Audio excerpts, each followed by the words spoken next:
Ma'am, we can start. Good afternoon, everyone, for today's knowledge bonanza from all the stalwarts from our academy. मी doctor Jayashree Deshpande, अध्यक्ष, Palghar academy of paediatrics तर्फे आपल्या सर्वांचे सहर्ष स्वागत करते. We team Palghar, with the statutory guidance from Dr. Hemant and Dr. Archana Joshi, work tirelessly to spread knowledge. We believe that ज्ञान दिल्याने वाढते. We are fortunate enough to have competent and enthusiastic team support from Dr. Suryakant Sankhe sir, Dr. Jagdish and Alka Badbade madam, Dr. Shailesh and Vaibhavi Barot, Dr. Anu and Nilesh Palwankar, Dr. Anjali Gokarna, Dr. Amit Samant, and all our esteemed members of Palghar Academy of Pediatrics. March month not only splashes colors of Holi, but it's also a month of awareness among people regarding their health. As we all know, 3rd March was celebrated as World Hearing Day, 4th March as Obesity Day, then 8th March, as you all know, Women's Day, 12th March as No Smoking Day, 14th March as World Sleep Day, 16th as National Vaccination Day, 24th March as World TB Day, and today, 26th March, is celebrated as Purple Day for the awareness amongst the patients suffering from epilepsy. We all, as healthcare professionals, commit of sharing accurate evidence-based knowledge to all our colleagues. This will play a vital role in improving our own health as well as the community health. Now I request Dr. Yugali Kore, a junior resident from Vedanta Institute, Dahanu. She has worked in ICMR project in newborn screening in sickle cell disease and also worked as in activities of tribal awareness blocks of Palghar district in the tribal area. Dr. Yoga, we welcome you and please introduce our stalwarts. Thank you so much, ma'am. Good afternoon, everyone. I welcome you all to our today's academic feast organized by Palghar IFP. Every monthly of the last Wednesday, we do have our CME. So today we are ready for our academic bonanza and we shall begin with our session. I take this privilege to introduce Dr. Indu Khosla ma'am, who is a consultant pediatrician and pulmonologist. She's a European diplomat in pediatric and respiratory medicine, international sleep expert, diploma in pediatric sleep medicine from the University of Colorado, MD DCH and RCPCH fellow in pediatric pulmonology, and winner of the Manekji Firozja Gold Medal in pediatrics. She has special interests in flexible bronchoscopy, sleep medicine, and mucociliary disorders, and a practice of about 33 years. She's a core faculty for ATM RTI under 5 B's module for IAP, national convener of NAPS module on sleep, international advisor to the Congress of International Pediatric Pulmonology, has established level 1 sleep lab for sleep disorders, has conducted multiple lectures at the national and international conferences. She has 15 publications in indexed journals and textbooks, and she is attached to Nanavati Max Super Speciality Hospital and NHSRCC Hospital for Children. She is director of Dr. Indu's Newborn and Child Healthcare Clinic Center. Ma'am, I welcome you for today's CME, and we can begin with the session. Today's ma'am's topic is sleep apnea. So let us begin the session. Ma'am, you can share your screen.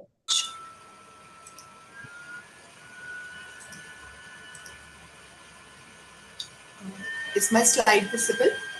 Yes, ma'am, it is visible. Are you hearing any background noise?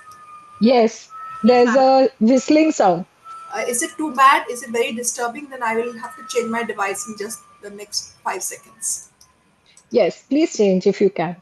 Okay, then you'll have to just give me just 5 seconds. Yeah.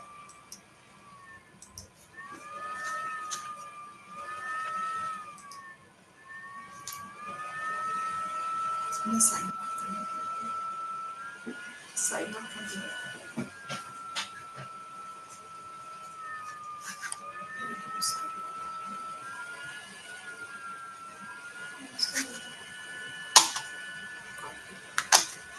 Change.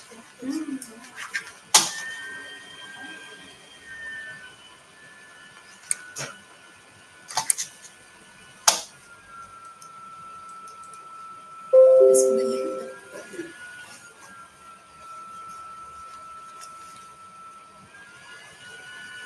Let's go.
Indu, we can see your slides but can't hear you. Just a second. Can you hear me now? Yeah, Yeah. yes. But make it full screen. Yeah, I'm just making it. Sorry, there was something wrong in that device, so I could hear something, so I thought I might as well change it at the beginning rather than have problem. I Okay. thought you were showing us how a device snores. That's a good way. Okay. First of all, thank you so much for inviting me. I feel one with the Palghar group. I have come there for consulting some time back. Just the distance keeps me away. Otherwise, I would be there because I just love the people and I love the work that I got to see over there. Thank you so much for keeping me as a part of your family. Okay. So, snoring in children, my topic is when and why to worry. Now here I will show you a diagram which will tell you about where the snore comes from, all the noises that we see in respiratory medicine I'm going to touch upon. So if you see the snore comes from the nasopharyngeal area, the stridor will come from the level of the vocal cords slightly above and below the trachea. The V's will come from the lungs, right? So we need to first know this, that the snore is from the nasopharyngeal area. And when you talk about V's could be polyphonic or it could be monophonic. Polyphonic is typically seen in asthma. The reason why you see polyphonic V's is because you're going to see a variety, different sizes of airways, so frequency is different. When you talk about a monophonic wheeze, you talk about a foreign body which is obstructing the airway, causing one particular frequency and a single kind of a wheeze. So when you're talking about the nasopharyngeal area, this is the place where you're talking about the snore.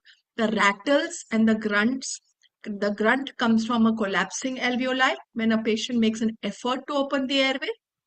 The rattle is a wet cough. So there's a difference between wheeze and rhonchi. When you say a patient has rhonchi, it is the noise of the secretions. When you talk about the wheeze, it is the muscular constriction which causes the wheeze. Now, if this picture shows you how we breathe normally, so you have to see when you're lying down, okay, when you're lying down, the blue line shows you that the air goes through the nose and enters crossing the epiglottis through the vocal cords into the trachea.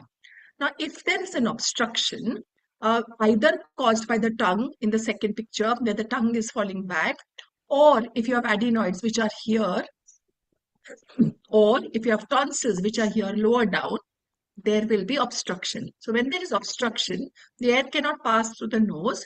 The person will open his mouth and start breathing through the mouth. So you can see the second small blue line where the person starts breathing from the mouth.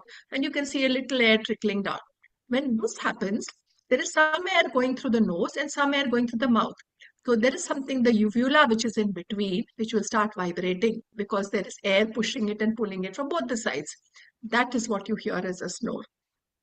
Now, if you have a complete obstruction, as you see in the third image, if you see a complete obstruction, the tongue has fallen back completely. There could be an adenoid or a tonsil tissue. There is hardly any breath going through the mouth, hardly any breath going through the nose. So this person will snore, but after snoring, he can't breathe. He will open his mouth, and that is what is an arousal, which you have when you have an apnea with obstructive sleep apnea. I am going to actually skip this video because I've already explained to you what happens here. This is a video which I've taken from YouTube. Anybody could see it from there. So when should we worry about a snore? If there is something called as habitual snoring. So 15% of children will normally snore. And you can ask the mother, when does your child snore? And if she tells you that a particular day when he's had a very hectic day and he's had a sports day and he's very hectic day and then he starts snoring, then otherwise he doesn't. So that is a snore which is a normal snore probably. Yeah, but if you have a loud snoring which continues for more than 3 nights in a week, this is for me a habitual snorer, and I would be a little concerned about this because habitual snorers can move to the next category of having an obstructive sleep apnea. If a parent has noticed gasps or pauses in breathing while sleeping, then that is a snoring which I would obviously clearly worry about. If a patient has labored breathing, he has like the diaphragmatic muscles are going up and down, typically occurring in the neuromuscular disorders. The stomach, abdomen is going up, the chest is going in. This is another kind of breathing with snoring I would worry about. Now, yesterday only I had a child with restless sleep. It was a child with Down syndrome. The parent said the child slept either on the father, or the child slept with a hyperextended head, or the child sat up and slept. So these are odd postures, or if there are frequent awakenings, and if the parents have noticed mouth breathing, this is a snore and a restless child I would be worried about, or if a patient has daytime symptoms. So obstructive sleep apnea is a spectrum of sleep disordered breathing, and this is called sleep disordered breathing, and at the highest end you have the obstructive sleep apnea. So in a normal airway there will be normal resistance. In a primary snoring there is increased upper airway resistance, and it only causes there is mild increase in the upper airway resistance, but it does not interrupt any other feature like sleep or oxygenation, and there's only a noisy breathing, that's primary snoring. But if you have increased upper airway resistance sufficient enough to degrade the quality of sleep, that is called as upper airway resistance syndrome. If you have upper airway resistance sufficient enough to cause elevation of the PaCO2 and lower SpO2, that is obstructive hypoventilation, and at the extreme end you have obstructive sleep apnea where there is incomplete or complete upper airway obstruction causing complete apnea. Right? So this is a spectrum that we normally see. So this is a definition, and now it's easy to understand the definition. It is disorder of breathing during sleep, which is characterized by either prolonged partial upper airway obstruction, or it could be intermittent complete. So when you have complete, you have obstructive apnea. When you have partial, you have hypopneas or partial obstructions. And all of this will disturb the normal ventilation. It will also disturb the normal sleep, and it will be accompanied by some signs and symptoms. So when do we suspect? In the nighttime, blocked nose, snorting, gas, all this already mentioned, abnormal postures, awakenings, labored breathing, and bedwetting. Patient who has been normally controlled and does not have enuresis and suddenly starts bedwetting, you must consider obstructive sleep apnea as one of the causes. Daytime symptoms could be excessive sleepiness, or in children, because they have more hypopneas than apnea, they could sleep through the night and may have hyperactivity, attention deficit, morning headaches, behavioral problems, and academic deterioration. I recently had a child who was a Down syndrome with a very funny manifestation. He came through the sleep lab because he was a Down syndrome, but I found him to be very polycythemic. And I pulled out his file. He had gone to every hematologist, cardiologist for his polycythemia. And that polycythemia was because of chronic hypoxia in the night. So that could be also one of the manifestations. So if you see these people, they will be either having failure to thrive or they would be overweight. If you have failure to thrive, it is because of they spend so much of their energy trying to breathe. If you have enlarged tonsils and adenoids, you will have adenoid faces. Then you can have a high arch palate. So when you do an ENT exam, do not forget to look at the palate.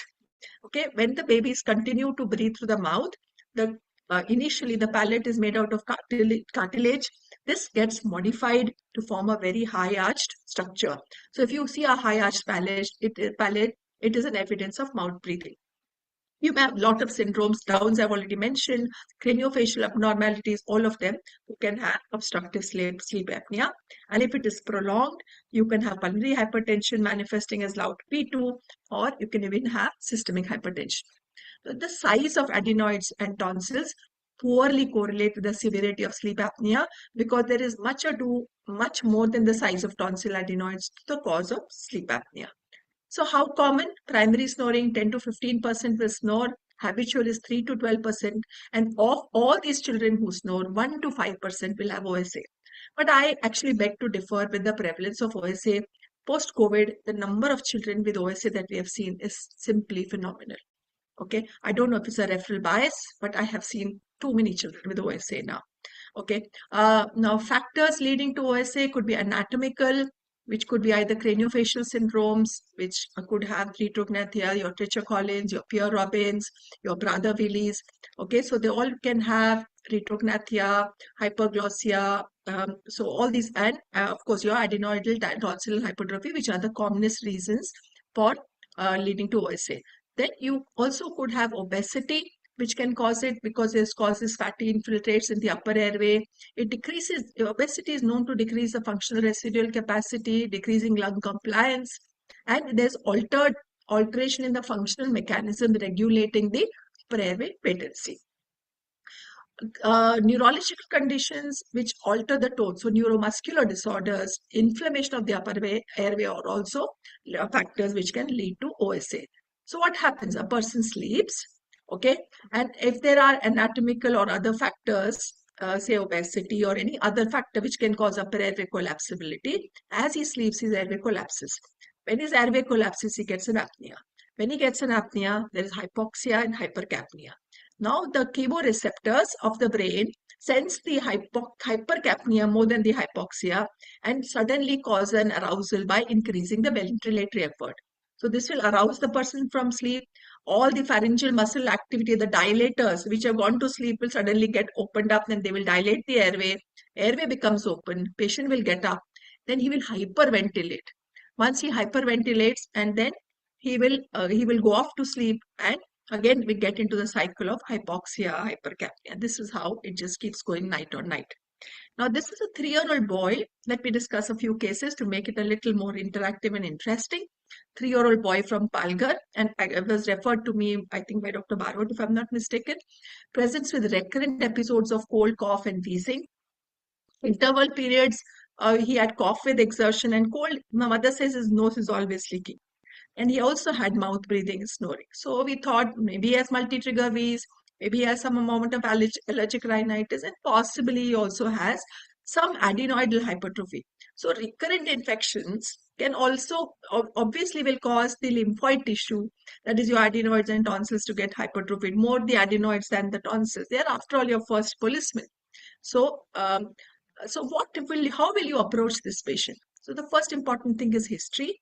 Then you have a lot of other things, and I will go through each of them, what you should do in your practice, and you have a patient like this.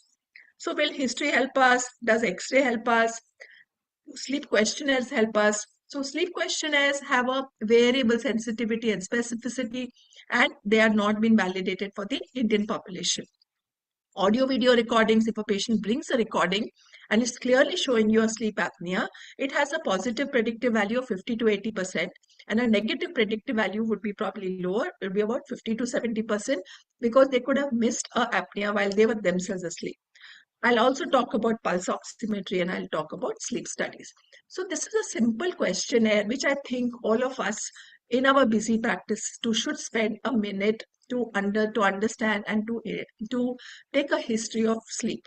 We always take a detailed history, but we forget sleep but the fact is that we spend 1/3 of our life sleeping. So it's really important. So out of if you have so 1/3 we spend sleeping, and they say 25 years of your life, of if an average life you will spend sleeping, another 7 years you will spend to get to sleep when you're in bed. So if you're 33 years of your life you're spending sleeping, I think we should spend 1 minute to take a history on sleep. Okay, so this is a very interesting mnemonic called BEARS. BEARS is bedtime problems. Does your child have difficulty in going to sleep when you put him into bed? And the BEARS questionnaire is designed for different age groups because some of the questions may be variable depending on the age group. So 2 to 5 years, 6 to 12 years, and adolescents. How is his day? Does he have excessive daytime sleepiness? How many times does he awaken during night, and does he go back to sleep, or you have to put him to sleep again? And you also need to ask about whether the parents have inculcated a regular sleep rhythm and the duration of sleep. Daytime sleep, it should include daytime sleeps and naps as well. And if they have noticed anything which is suggestive of disordered breathing. Apart from this, you must ask for any abnormal movements during sleep, sleepwalking, sleep talking, and any medication that the child may be on. So this is what you should do in a history. But there was this interesting meta-analysis which looked at, it was a systematic review and a meta-analysis which looked at the symptoms of sleep disordered breathing. And they looked at, if you went only by symptoms, what was the sensitivity and specificity. And based on these multiple studies, they found that signs and symptoms alone or in combination do not reliably predict OSA, and definitely they cannot grade the severity. Now, we are all fond of doing exonasopharynx, and that does not keep me as an exception. I also do it because it's a simple thing to do, but there are a lot of fallacies. So you have to interpret it in correct light. If you end up doing it, it depends on the position. If the position is not proper, you will either oversee an adenoid or undersee it. Interpretation therefore becomes a challenge. There is a radiation to head and neck. And as I mentioned earlier, there's a poor correlation between the size of the adenoids and the clinical presentation. And then we take this X-ray in a patient who's awake and standing, while the apneas occur when the patient is sleeping, lying down, and in REM sleep. So there could be a disconnect. What about nocturnal pulse oximetry? Everybody has a pulse oximeter at home today. All right. But what pulse oximeters, what we have regularly, I'm not talking about the 2000 rupees one which people get from China and they're using it. Even the normal pulse oximeters that most of us have an averaging time of 5 to 6 seconds. So once the event is over, after 5 to 6 seconds, will it show you a drop? So this does not really help in sleep apnea. And what pulse oximeters, when we use in a sleep lab, have an averaging time that typically the Massimo pulse ox has an averaging time of less than 3 seconds. All right. So benefits of a pulse oximetry: it's easy to perform, cost effective, and it can screen children with non-complex OSA. But if you have a complex OSA, this is not the correct thing to do. So if you pick up a hypoxia, it has got a good positive predictive value of 97%. But if you do not pick up a hypoxia, that does not rule it out. Okay. So limitation in the sensitivity is only 43%. Negative oximetry cannot rule out, and it is not good for OSA with comorbidities. So what you would do? You would do a sleep study. A sleep study has the factors it can identify the various physiological parameters which continue to exist throughout the sleep period. It can tell you the severity of OSA, and it can also tell you the failure to treat, how if you don't treat it properly, we can also identify morbidity in doing a PSG. So classification of sleep studies are, you can do a diagnostic study or you could do a titration study. Diagnostic is to diagnose your OSA, and titration is when you have diagnosed it, when you have to put the patient on CPAP, What pressures the patient requires called a titration study. I will not go into the details of the types of sleep studies, but they could range from a simple oximetry to a complete polysomnography, which we do at a level 1 polysomnography, which is monitored by a technician done in a hospital, which has additional leads of monitoring the CO2 of the child, along with the camera, along with the audio recording, along with the sleep staging and a complete cardiorespiratory monitoring. So in children, the ASM recommends only doing a complete polysomnography as of now. Things might change with newer equipment that would, right? So this is a audience question for you. You can answer in the chat box. Which of the following is true about a sleep study in children? What I'm asking is which is true. Nocturnal pulse oximetry has a high positive predictive value for diagnosis of OSA. Sleep study always requires neurological channels like EEG, EOG, and chin EMG. Audio video recording is not helpful and not required. Auto scoring of the software gives reliable data for analysis. Okay, if I were to quickly see if there are some answers in the chat box. Two. Which of the following? Okay, somebody said 2. So I will go through all of them. Okay, sleep study always requires. All of the It's not true. You can do, I told you there are 4 types of sleep studies. So you can do a cardiorespiratory study and you cannot stage sleep. Audio video recording is not helpful. Not true. It is helpful. If a patient catches an apnea on a this thing and brings for you, it's helpful. Auto scoring by the software is almost bullshit. So we have to actually score it ourselves. So the correct answer is that nocturnal pulse oximetry has a high positive predictive value. If you don't get a low oxygen, that does not mean you have ruled out, but if it is there, it has got a high positive predicted value. Okay, so this is what are the 2 types of sleep studies which I told you. The yellow one is a level 1, and you can see here there are so many leads. So sleep on the top here on the head are when you record the stages of sleep. So it has EOG, EMG, and EEG. Then for the respiratory, you have a nasal CO2 and SaO2, plus these 2 belts, the chest belt and the abdominal belt. Okay, EMG you also have in the leg to pick up periodic leg movement disorder. Then you also monitor ECG, and you have a video camera, you have an audio camera for snore. Okay, whereas the other one here does not record sleep stages. It just picks up drop in saturation and rise in CO2. All right. So this we do in certain situations. Since for the want of time, I will not go into those details of a polysomnography. This is just to tell you, it's not that a child who scribbled on my presentation. It's a sleep study report, just one glimpse of it. We see second by second through the night. And here you can see here in the where you see these pink blocks. Here you see that the patient has suddenly stopped breathing. You can see a flattening of the waves. So therefore, these are poor respiratory efforts.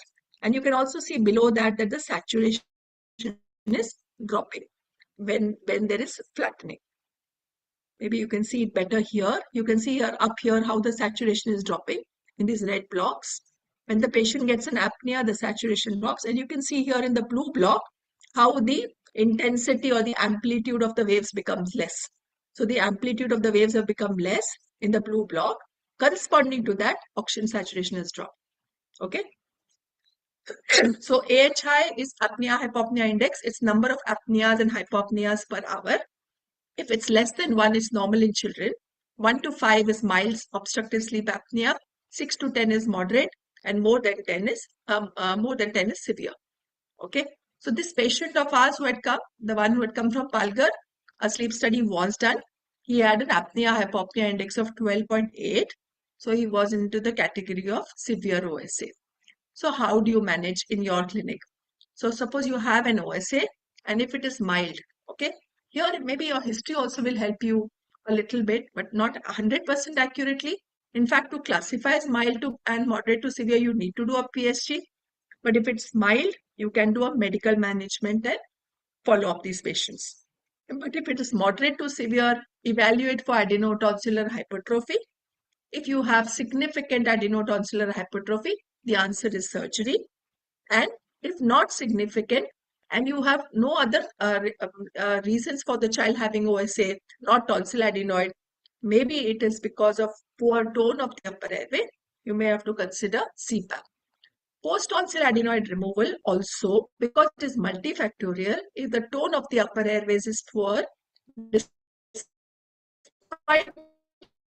removing tonsil adenoids, this patient may still OSA, 20% may still have an OSA. You may still want to monitor them, follow them up, and if not better, try medical management. If not better with medical management, we may have to consider CPAP. Okay. So at what age can adenoidal hypertrophy occur? Can anybody answer in the chat box which is the youngest child they have seen with adenoidal hypertrophy? 2 years. 2 years. Excellent. So in post-COVID, I think we have seen lot of children with adenoidal hypertrophy. And I had one child who came to me at 6 months of age with adenoidal hypertrophy. And I thought this child has some either a corneal atresia or some, the pyriform fossa defect, because I couldn't believe he has adenoids, but he just simply had only adenoids. Okay. And so this was another child whom we had seen. He was just an infant. And you can see how distressed he is. And we did a scopy and we thought maybe something else is there, such you really don't think. And that this could be adenoid. Or you can see, as we go in, I'll show you the large adenoids are sitting there. See here, where my cursor is, that's a large adenoid tissue sitting there. And he had only got adenoidal hypertrophy and nothing else. And this was just a year-old child. Okay. So there is data to say that adenotonsillar hypertrophy can occur in infants as well, though it's less common. But so therefore, we have to evaluate each case as it comes. So the causes of OSA are very many. As I've already mentioned through my talk, craniofacial syndromes, Down syndrome, obesity syndromes, Pierre Robins, achondroplasias, Beck-Treatment, chronic lung disease, sickles can have OSA, mucopolysaccharidosis, children with osteopetrosis, corneal stenosis, metabolic diseases like Niemann-Pick, which have pulmonary infiltrates, all of them can have OSA, tracheobronchomalacia. I have actually seen everyone in the spectrum. So I'm just showing you a few pictures. Now, this is a child who, the first one in the red t-shirt is simply a normal obesity. Post-COVID, he had become so fat, he had metabolic syndrome. This kid here has got Hartnett syndrome, which is a central obesity, which is rapid onset obesity with hypothalamic dysfunction and neural crest tumors. She's doing good. She's 94 kg right now at the age of 5 years. Then you have lots of Down syndrome. This boy here in the blue t-shirt was the one who came to me with polycythemia, right? And the others are all Down syndrome with obesity. This was a kid with Treacher Collins. Treacher Collins is a kid whose father had 12 children. They came from Africa. He also had an OSA. You can see his retrognathia. So, and therefore, their space inside the oral cavity becomes less. This is a child with achondroplasia who had severe adenoidal hypertrophy and OSA. This is a myopathy child. Selenon myopathy, we diagnosed her. For her, it has been a game changer. She had 3 pneumonias, ventilated twice. She came to me from Banaras. And once nobody had picked up her myopathy. Once we diagnosed a myopathy, we did a sleep study. She had a severe OSA. Her CO2s were very high. Ever since she's on BiPAP, she's never seen a hospital admission again. Severe kyphoscoliosis. Younger the child with kyphoscoliosis, more likely that your lungs are not developed and you are likely to have OSA. Older kids still have better chances of having lesser chance of OSA. If you're planning a corrective surgery for these children, you must first do a sleep study. See if they require BiPAP, put them on BiPAP, and then do a sleep study. Then take them up for surgery. Otherwise, post-surgery, to extubate them will be a big problem. This is a 7-year-old boy, and this is a real case which shook me a lot. Snoring for the last 2 to 3 years. He had loud snoring, and he had intermittent gas, no clear apneas, but nobody had seen him doing all that. And he was 92 kg. And currently he came to us, we became acutely breathless. There was no cough, he was dyspneic, hypoxic on admission, and he was being managed as an acute severe asthma. But since there was no improvement, he was referred for further management. On admission, he was clearly obese with a very high BMI. He had a liver of 7 centimeters, and his chest had occasional V's. and saturation was 60% on room air and 93% with 3 liters of oxygen. We did an ABG, his CO2 was 81. Echo showed severe pulmonary hypertension with dilated right ventricle, and X-ray showed a cardiomegaly. Clearly, he had severe OSA. Therefore, he had such a high CO2 and he came acutely breathless in with morbid obesity, OSA, pulmonary hypertension, and cor pulmonale. He was treated with supportive care. He was put on CPAP, and lifestyle changes to lose weight was advised. So, the problems with undiagnosed or untreated sleep disordered breathing are very many. Cardiovascular, which I just mentioned, CNS, ADHD, depression, aggression, learning and behavior problems, daytime somnolence, failure to grow or obesity, both can be a part of OSA, and you could have a metabolic syndrome. Okay. And in obesity, there are multiple reasons. Up to 50% of children who are obese will have an OSA. There are increased subacute fat, fatty infiltration in the tongue, which is narrowing, oxygen reserves, and lower levels of leptin or leptin resistance, resulting in inadequate ventilatory response. So, and you know what happens is the chicken and egg story. Obesity will cause OSA, OSA will cause more, become drowsy in the day and not do any activity. Neuromuscular disorders, I'm just last 2 slides. Now, it is most important that we pick up these kids early, okay? Because these are children where doing a sleep study on time, initiating home ventilation in the form of BiPAP could be a life changer for them. Why respiratory failure occurs during sleep? Because one is the ventilatory drive goes down. Both the central drive and the chemoreceptor sensitivity. The respiratory muscles, there is a decreased activity of the upper airway muscles during sleep. But diaphragm does work, but upper airway muscles and the intercostals they have lesser function in sleep. So there is a ventilation perfusion mismatch, increased airflow resistance and decreased functional residual capacity. So this is the problem why in children with neuromuscular disorders, they tend to have respiratory failure during sleep. So how would they present? They may present with just ineffective cough. Catch them then. What you can do is a simple cough flow rate. You know, you have a peak flow meter, put a mouthpiece onto the peak flow meter, ask them to cough with their full flow meter. If the cough flow rate is less than 160 liters per minute, they're already in trouble. So simple thing you can do to quantify their ineffective cough. If you don't pick them up at this stage, they get into nocturnal hypoventilation because the muscles become so weak. And they will present with morning headaches, daytime fatigue, frequent arousals, poor sleep quality. And then they start, and they will not even report the symptoms. Here, if you have these problems, you must, even if you have a cough flow rate of less than 160, or if you have a FBC, if you've done a lung function test, it's less than 60%, you must do a PSG. Put them here, you will change their life, you will change their morbidity, and it will be a game changer for them. If you don't pick them here, they get into diurnal hypoventilation, they get recurrent chest infections, and daytime hypercapnia. So what are the indications for sleep studies? You will do it in a patient with tonsillar adenoidal hypertrophy or following a tonsil adenoid removal to assess for residual OSA. You will do it for children who have complicated sleep apnea with obesity, with craniofacial syndromes. Do not forget Downs. 100% of children with Down syndrome will have an OSA after the age of 5 or 6, and definitely by adulthood. So they start increasing the incidence of OSA after the age of 4 or 5. By adulthood, all will have OSA. Neuromuscular disorders, it's a game changer for them. Okay, there are a lot of non-respiratory indications for sleep studies, which I have not discussed in my today's talk.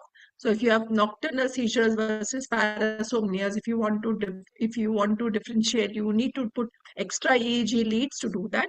If you have periodic leg movement disorders, it can only be picked up on a PSG. Restless leg syndrome with an OSA, otherwise restless leg is a clinical diagnosis. Narcolepsy, you need to do a PSG followed by an MSLT. Insomnias and circadian rhythm, which are associated with sleep disorder breathing, you need to do a PSG. So I would end by saying that sleep history is very essential. I hope I've not put you guys to sleep though with my talk, but it is essential for screening. And history of snoring is just a lead point, but it cannot confirm the diagnosis of OSA. Sleep disorder breathing may go unnoticed by caregivers at home as it occurs during REM sleep, which is occurring in the second part of the night where they themselves may be asleep. And doing a PSG is a gold standard for diagnosis. In the absence of facilities for a sleep study, one could look at doing an overnight pulse oximetry, ask parents to get video recordings, and this might give you some valuable inputs. Thank you very much. Fantastic session, madam. And you on our session is dream come true.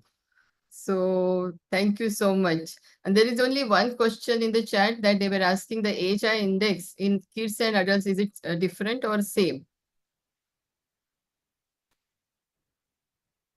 So it is different for children above the age of 13 years. What I showed in that is for children. For adults, it starts with 5. So less than 5 is normal. 5 to 15 is moderate. More than 15 to 30 is 5 to 15 is mild. 15 to 30 is moderate, and above 30 is severe. So AHI index is different in kids and adults as well. Thank you so much. We have short of time, and there is another question. Does tongue tie lead to OSA? So not tongue tie cannot really lead to OSA, because what it will do is it will actually pin the tongue down. When you have OSA, the actually tongue falls back. But I just saw a child 2 days back, and it's the first time I've seen something like this. This was a kid who had severe DNS, so much so that he was not breathing from one nostril. And we did a sleep study, and it showed severe OSA. But for him, the obstruction was here, so surgery of the DNS would treat him. So DNS can cause, because it obstructs the airway, but tongue tie will pull the tongue down, so tongue won't fall back, so it cannot cause OSA. Thank you so much. Because of short of time, we would like restrict the questions, and whatever questions are there, please put your phone number or the email address so that we can ask you directly. Or if any patient requires your guidance, we can send the patient to you directly. Thank you so much. Dr. Yoga, you can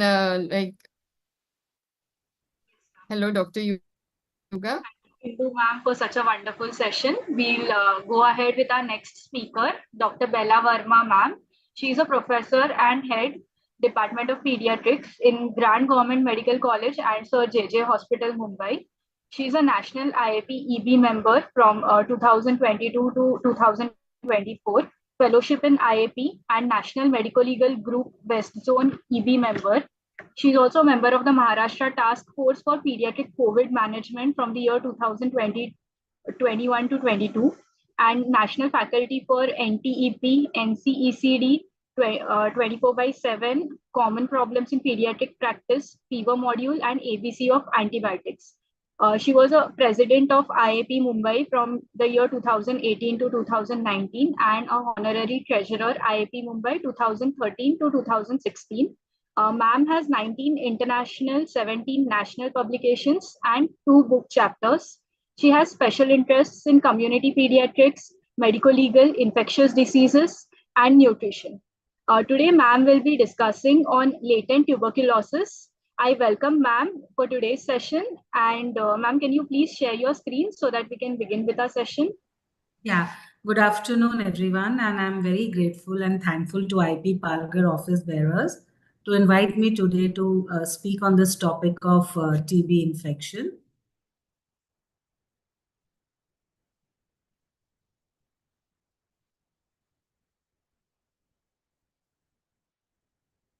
Yeah, so today I'm going to be speaking on TB infection. The earlier terminology of latent TB is a misnomer and is no longer used nowadays. It has been discarded. So what we say is TB infection. That is someone harboring the infection, not manifesting the disease as yet. So we'll quickly see about this, which requires equal attention because we need to eradicate TB. We have already set a goal of end TB by 2025 in India by our Prime Minister who has given the slogan of TB Mukt Bharat. So we all know that India has a very high magnitude of TB disease globally. But what we do not, or what we have not paid attention to, is that we have also got a very high burden of TB infection over here in individuals who are asymptomatic and who will serve as reservoir for active future TB cases. And that is why the need to know about TB infection. Please also remember that for TB eradication, we need to treat this reservoir of TB because they are the ones who will eventually develop active TB within the next 5 years. So this is what my talk would be outlined as. I will give you a few definitions for all of us to revise and refresh our memories. We will see what is systematic screening of all contacts for active disease and active and infection, harboring infection, and what is a programmatic management of TB preventive treatment, which is a common it is a cooperative effort of the NHM, RBSK, RKSK, etc., along with the medical officers, ANMs, ASHAs, etc. So we know what about disease. We know that tuberculous disease is a person who's infected with the MTB and has the characteristic signs and symptoms of active tuberculosis. We also know that tuberculosis can be pulmonary, where the parenchymal lung disease is there, or it can be extrapulmonary, which manifest in the pleura, mediastinal nodes, other nodes, plus any other system like the GUT, GIT, bone, skin, etc. Now, when we talk of TB preventive treatment, we are mostly alluding to the microbiologically confirmed pulmonary TB cases. They are the ones who are more likely to spread the infection because it's an airborne infection. So now throughout the talk, when I speak about TPT, what I am alluding is to the pulmonary TB active cases. And these are the patients where first, if you have a patient of presumptive TB, we look for the 4 cardinal symptoms of fever, cough, weight loss, and night sweats. And of course, if we have such a case, we will subject the patient to rigorous investigation to get a microbiological diagnosis. So that we'll look for the GL, we'll look for X-ray chest, we will do midget, that is upfront universal DST, and midget is done to find out a bacteriological diagnosis. And if such a patient is found to be having active TB, naturally the patient is put upon the TB treatment as per the DST, which may be a drug sensitive TB or a drug resistant TB. It is the patients whom you have thoroughly investigated and you don't find any active disease, but you may have some clinical symptoms and you have a radiological diagnosis of a patch or mediastinal node, where we will then label the patient as a clinico-radiologically diagnosed TB and put him on the treatment. So this is tuberculous disease. Now, in children, what we have seen is that in the past few years, extrapulmonary TB is on the rise. And as it is, we know children are bacillary. We find a great difficulty in diagnosing pulmonary TB because they are often sputum. They do not produce sputum in the GL. They don't have AFB. Even the midget is not positive in most of the patients. And in extrapulmonary, we have to again make extra efforts to find a microbiological diagnosis.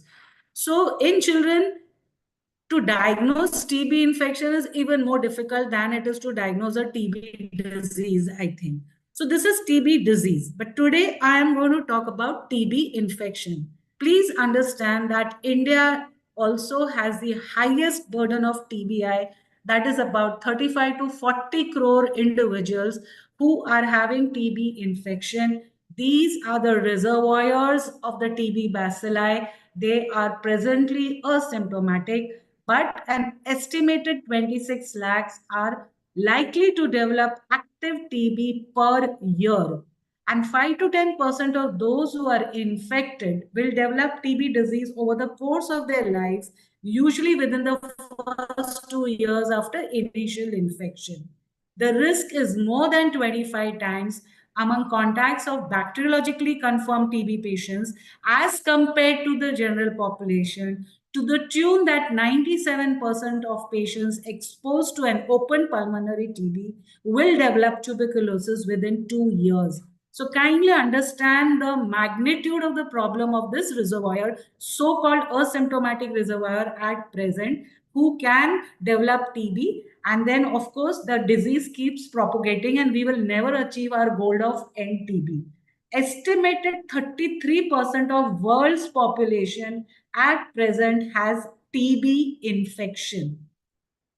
Now, our goal of SDG to end TB by 2025, the strategy is yes, you treat the active cases, but also now the priority is given that you detect and treat all cases of TB infection, the so-called latent, which we used to say, which has not manifest. So the National Strategic Plan, which came into role in 2017 with a target up to 2025 to decrease the rate of infection by at least 10% annually. Now, in 2015, about 237 people per lakh population contracted the disease. In 2023, it has come down to 195 per lakh of population. And the mortality has also reduced from 28 to 22 during the same period. So the National Strategic Plan is you detect, you treat, you prevent, and you build approach and scale up the TPT to accelerate the decline of TB incidence in the country. Now, when we diagnose definition TB infection, it is a state of persistent immune response to stimulation by M tuberculous antigens with no evidence of clinically manifest TB disease. Since there is no gold standard, it's very difficult to establish a number or a figure how many of them are having MTB infection in human population. Most of these people do not have signs and symptoms, but there is at risk of developing TB disease in the next 5 years, as I have already told you. I'm just refreshing a few more definitions for all of us. So an index patient of TB is a person of any age with new or recurrent TB in a specific household or other comparable setting in which others may have been exposed. So any closed institute or area like a prison, orphanage, etc., where even one single open case can infect 10 other people maybe. So that is an index patient. An index patient is a person on whom a contact investigation is centered, but it is not, he or she is not necessarily the source of infection. And contact is any individual who was exposed to a person with active TB disease. A household contact is a person who has shared the same enclosed living space as that of an index TB patient for one or more nights or for frequent extended daytime period during the 3 months before the start of the current TB treatment. A close contact is not a household person but has shared an enclosed space like a social gathering, a workplace, a facility for extended periods of time during the daytime with the index patient during the 3 months before commencement of the current TB treatment. And a high TB transmission setting, like high frequency of individuals who have undetected, undiagnosed TB, or where the infectious diseases are present, and there is a high risk of TB transmission. So all of us healthcare workers come under this high TB transmission setting because we are constantly exposed to our OPD patients who may be having undiagnosed TB disease and they have not yet been detected. So that is a need for wearing a good quality mask for all of us because we are in a high TB transmission setting. Now, what is the historical background of TPT? It's not something new. If you see, then in 1965, there was a preventive therapy used right then with 12 to 18 months of isoniazid, which gradually came down to 9 months of isoniazid or 4 months of rifamycin in 2003. And up to 2019, there was a single HP, that is INH and rifampicin, for 1 month being used.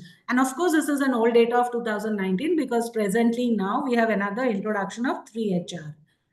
So what is the rationale of giving TPT? One hand, we are treating all the active disease patients, but parallelly, we want to treat all the patients or people who are exposed to a contact and who may be harboring the disease, not yet manifest. So we do not want the disease to manifest in them, and they should be prevented from having an active disease in the near future. So the rationale is that these 75% who develop the TB disease within 1 year of contact and 97% in an open TB contact in the next 2 years. So, with this TPT, the risk of developing TB disease has been shown to reduce by 60% and up to 90%. So, TPT actually works. It is highly efficacious, and various studies have shown that the TB disease can be prevented for up to 6 to 19 years after taking TPT. Epidemiological modeling studies have also shown that it would result in an annual TB incidence decline. This is a 2016 study which says of 8.3%, independent of the other background interventions. And apart from the recommended test for TB, please understand any contact that you are going to investigate is first to rule out active disease the same way we do for a presumptive patient. That is by doing a good X-ray test, by doing a sputum or a gastric lavage, and also doing the microbiological test for doing a TST, your gene expert and midget. So you have to look for microbiological diagnosis. Once you have ruled out active disease, only then you will subject them for a TBI infection investigation. And in India, TST still holds good for many reasons, though now in many places it is obsolete and many pediatricians are not giving a TST. Interferon gamma release assay requires equipment. It is slightly expensive, may not be available. However, both these tests, we know the TST as well as your IGRA, these are the ones which are related to antigen detection, and it will help you know whether that patient is having an infection, because this patient, it has a predictive value sort of thing, where you will have a positive predictive value whether this patient is going to develop TB in the next 2 years. However, there can be false positive tests, there can be false negative tests. So please take them with a pinch of salt. It is again a complete background setting of clinical symptoms, your investigations to rule out active disease, how close is a TB contact with the patient, and then you may carry on with the TPT. Now, TST, we all know, is an intradermal test read at 48 to 72 hours.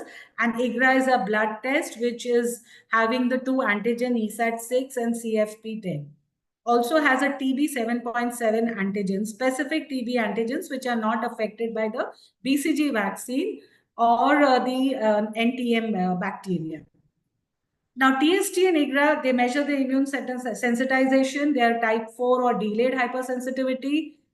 However, if they are not available in a setting, TPT should not be withheld in the absence of availability of these tests, and if warranted, TPT should be started as per the regimen.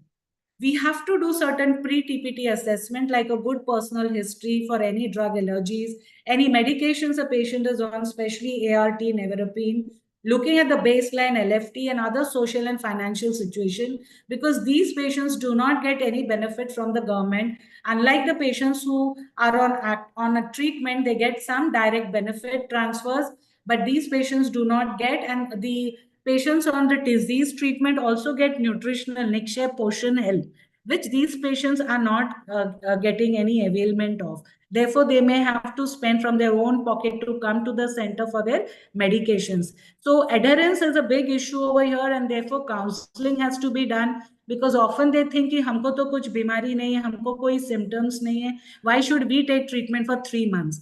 So counseling is extremely important, explaining to them the need for preventing the progress to disease and completion of the treatment of TPT completely.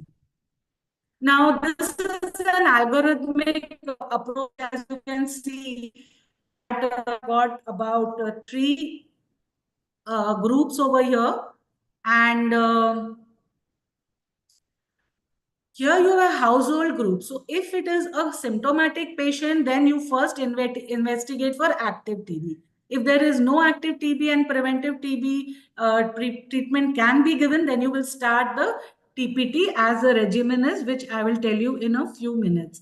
And if the patient is not symptomatic, less than 5 years, we do not subject this patient to any TBI investigations. We start with the TPT immediately. Whereas for children 5 years and above, adolescents and adults, we will look for TST or IGRA if they have been subjected to an open TB case, and see whether it is positive, and then we may have to do an X-ray to rule out active TB. And if it is normal, the sputum is normal, GL is normal, X-ray is normal, we may have to give them TPT as required for a DSTB contact or a DRTB contact. If it is negative, then we may wait and watch this patient. Now, if you compare between TST and IGRA, you will see that TST is having a very low specificity in BCG vaccinated, but high sensitivity. But it is a friendly test, easily available with low cost, and it can be easily given by anyone if we are trained. Whereas IGRA is high specificity, high sensitivity, but it requires a lab infrastructure, skilled people. It is expensive, the manufacturing is complex, and it may be affected by HIV treatment and in very young children. So you may have a false positive or a false negative test of IGRA. So we still rely on TST. However, in cities, if IGRA is available and affordable, we can do an IGRA test. Now, CYTB is not yet approved for less than 18 years. I think it is still in an experimental stage for adults, and there are trials going on. It is similar to a TST where a 0.1 ml is injected intradermally, and it is read similarly at 48 to 72 hours. Again, it is user friendly, can be used in the field, and the cost of test is also low. And it's a very robust test to help us know about TB infection. So next generation skin test, easy to use at the point of care test, can deliver an IGRA-like performance. Again, it is based on ESAT6 and CFP10, same as those in IGRA, which is specific for MTB. And it is the same technique as a MANTU with a induration of more than 5 mm to be considered as positive result, with a universal cutoff at 5 mm, and it has to be refrigerated. Now, coming to the various strategies for management, there are three groups that we can see. There are people living with HIV, household contacts of 5 years and above, and other risk groups. So in people living with HIV, unless they are on nevirapine treatment, if it's a child less than 5 years or a child with HIV less than 12 months living with a contact TB, then we have to give TP2 to all of them after ruling out TB disease. As I told, in children less than 5 years, we do not investigate for TBI. We rule out active disease and we start TPT. And above 5 years, adults and adolescents, we've subjected to TBI investigations, and then we will start TPT if they have been a contact or exposure to a microbiologically positive pulmonary TB patient. The other risk groups whom we have to consider for TBI is if they are on immunosuppressive treatment, if they are on anti-tumor necrosis factor treatment, patients on dialysis, patients for transplant, etc. Now the treatment options are three, of which the third one is now widely used because of its benefits. So earlier there was 3 months of weekly isoniazid and rifampicin. So weekly means just 12 doses in 3 months for patients older than 2 years, or 6H, which we all know that we used to give daily isoniazid for 180 doses. And now recently 3 months of daily rifamycin isoniazid have been considered to be better because the adverse effects are less, the adherence is better, even the costing is less, because rifampicin is expensive and it has more adverse reactions. What about babies born to mothers with TB disease? So first we have to rule out active disease in the baby by thoroughly investigating with proper GL, X-ray chest, maybe a sonography abdomen also if required. And once the active disease has been ruled out, we can put on prophylaxis with INH or 3HR. If the baby is, you can give BCG vaccine. It is not to be delayed even if the TPT has been administered. Always give the TPT along with pyridoxine 5 to 10 milligram per kilogram per day. If the patient is HIV exposed and on nevirapine, you give only plain 6H because rifamycin interferes with nevirapine. And if the mother is taking anti-TB drugs, you continue to breastfeed the child with proper practices of using a mask and cough etiquette by the mother and family members. Now, coming to the treatment for your 6 months INH, which we have widely used in the past, but maybe adherence was an issue because for 6 months taking daily therapy, there may be dropouts. So it was 5 milligram per kilogram for 10 years and older, and for less than 10 years, it was 10 milligrams with a range of 7 to 15 milligram per day. And the 3 months of weekly rifampicin with isoniazid, you have ready to use combination tablets of 150 and 150 milligram. Also 300 and 300 milligram FDCs are available. And along with the age group, you also have a weight band for these FDCs where you have a ready reckoner for the number of tablets to be given for the patient. And these are just 12 doses. So this can be easily administered to the patient. And in case you're using 3 RH, that's a rifamycin plus isoniazid for 3 months, the isoniazid is 5 milligram to 10 milligram with a range of 7 to 15, and rifamycin is again 10 to 20 milligram as per the age. Here also the FDC is available in a band of 75 rifamycin and 50 of INH. So you can use along with the weight band where up to more than 25 kg, you can start using an adult formulation. So good counseling, explaining what is the need for TPT, regular monitoring is required with the pill count, and also looking for side effects or adverse effects when the patient is on TPT. Very much similar to the treatment protocols that we follow up, and to see that the patient completes the treatment of TPT. While we compare it, as I've already told you, the latest 3 RH works very well and very safe to use, but may be contraindicated in patients on Nevin. Always look for drug reactions. Explain to the parents and caretakers what are the important drug reactions that they should look for: any yellowness of the eyes, vomiting, abdominal pain, flu-like symptoms, neuropathies, hypersensitivity reactions, etc., where they should immediately come to the healthcare center. So preferably we can give 3 RH. And then see, one must also know the adverse effects. Pardon my shortcut of taking these snapshots from the textbook for want of time to prepare my PPT. So each of these drugs have their own characteristic adverse effects. So one has to be alert and must be able to identify to be able to stop the drug in time. So hepatitis, skin rash, neuropathies, and very common ones which we have seen as psychosis with INH. Rifamycin, again, hepatitis, thrombocytopenia, GI symptoms are well known. And rifampicin also has GI symptoms with hypersensitivity reactions, hepatitis, etc. So these are some of the adverse events or adverse reactions that we must be aware of. What happens to DRTB contact? Well, in those patients who are exposed to DRTB where fluoroquinolone sensitivity is there, we give 6 months of levofloxacin. Above 14 years, it is 750 milligram per kg per day for more than 45 kg. And less than 15 years, it is 15 to 20 milligram per kilogram per day. You have a pediatric 100 milligram dispersible tablet.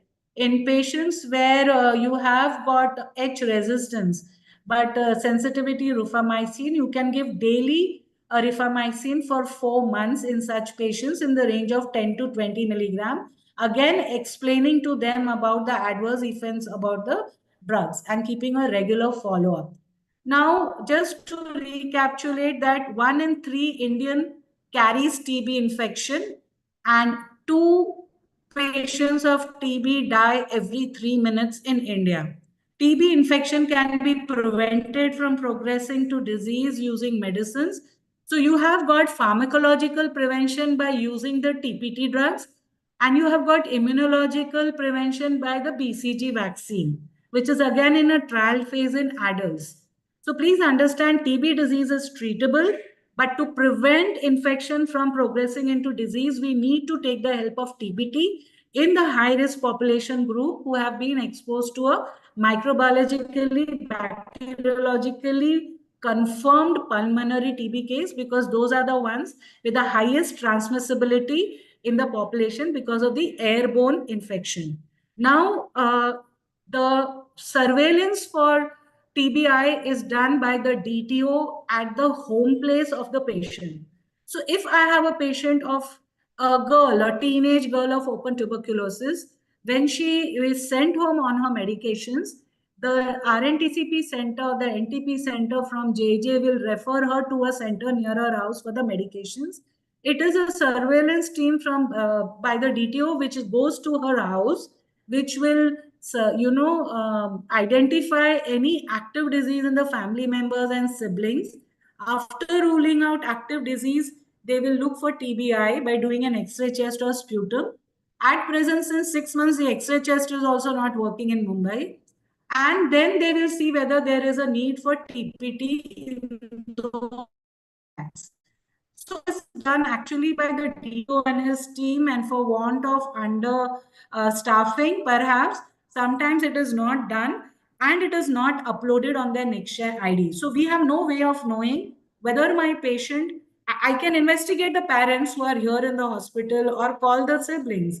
But what about the other relatives who are at home who do not come to JJ hospital for their investigation? So that is a responsibility of the DTO to investigate them, screen them rigorously, rule out an active disease, and then put them on TPT if required and upload the information on their Nextshare ID. At present, the dashboard doesn't tell me much except wise area wise how many were screened or put on TPT. But yes, from what I could see, 80% of the TB patients with disease, 80% of their family members have been investigated, and about 40% of those contacts have been put upon TPT. So that is something good to know about. And if I was to summarize, to eradicate TB in India, we need to treat the active disease, but simultaneously, we need to rigorously screen all the contacts, that is, all age groups less than 5 years, above 5 years, adolescents, old people. Mandatory to do a microbiological diagnosis to find out the universal drug sensitivity so that you can give the appropriate regimen to the active cases. If the active disease has been ruled out, we give TPT to those patients of the contacts for pulmonary TB. Regular monitoring, explaining the adherence to regimen, completion of the treatment. And please do not forget to notify all active disease cases because it's a notifiable disease. It is a communicable, notifiable disease which will invite a penalty by the treating doctor if it is not notified to the DTO or the state DTO, state TB officer. So finally, no one is safe until everyone is screened and treated to stop the spread of TB infection and end TB, which is our goal.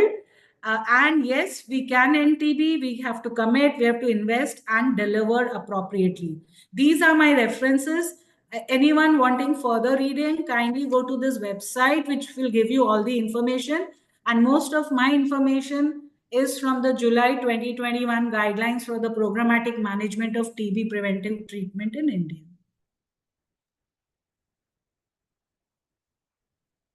Thank you. Thank you so much. Thank you so much. It was a vast topic and you have covered it well in time. Thank you so much, Bella Madam. And you kept our promise that you will be coming to our CME as you have promised last year also. Thank you so much. Thank you so much. Thank you. There are so many, there must be so many questions and so many things we have to ask, but because of lack of time, we can proceed for the further case discussion. Thank you so much, Bella Madam. Yeah. So unfortunately, I will just listen to it. I need to complete my rounds. If there are any specific questions and you don't find me online, just message it to me so that I can answer it and you can put it to your group. Is that okay? Definitely, Madam. We will convey. Thank you so much. Bye. Thank you for having me. Thank you so much. Good afternoon, ma'am. Dr. Bela, ma'am. It's an interesting case about TB. If you could spare another 15 to 20 minutes, it's a privilege, Dr. Madhvi. The next session. The next session is. Listen. I'm listening. I said I'm listening. I'm going to go on my mobile now. Fine. I'll be listening to it. I'm intending your inputs. Yes, ma'am. Yes, of course, Madhvi, I'm there. I'm going to be on my mobile now. Okay? Yeah. Thank you. Thank you. Okay, so we shall move on with our further session, which is an interesting case discussed by Dr. Madhvi Ingre.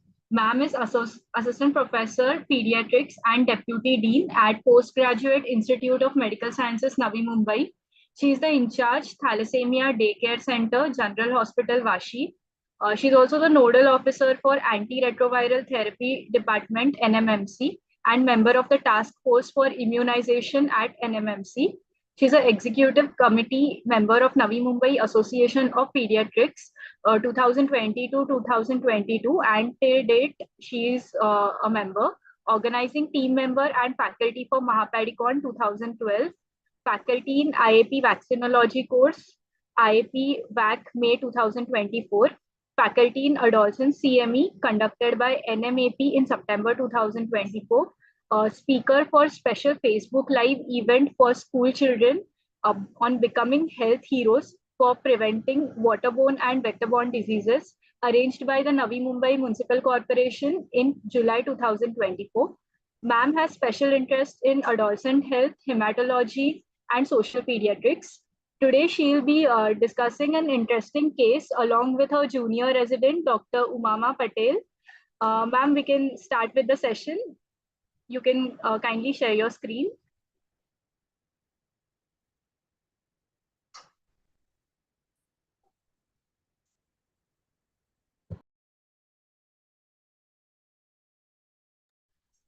Ma'am, please unmute yourself.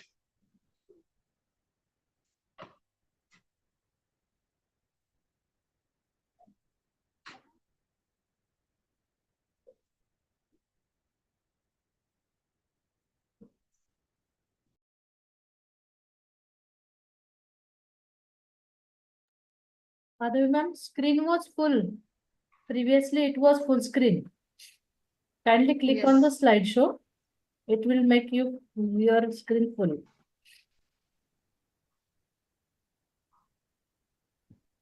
Yes, it is visible, ma'am. It's full screen. Kindly unmute yourself. Kindly unmute. Thank you. Good afternoon, everyone. Audible? Yes, ma'am, audible. So,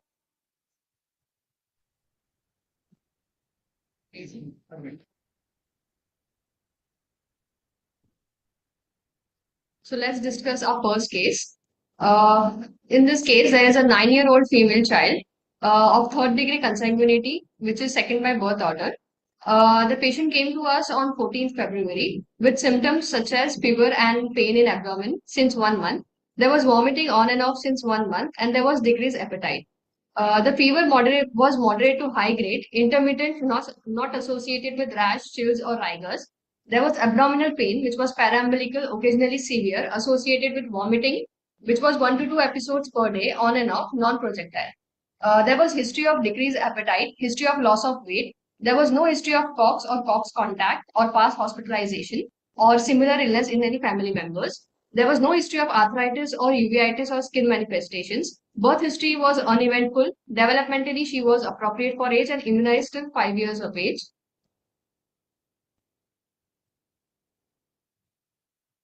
However, on examination, the child's height was 122 centimeter, which was less than third centile as per her age. The weight was 18.5, which was less than third centile as per her age again. The BMI was 12.5, which was undernourished, and the sexual maturity rate was grade 1.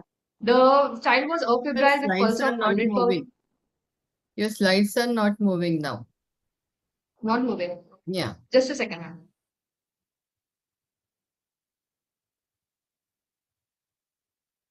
Seen? The slide sharing is paused. Share.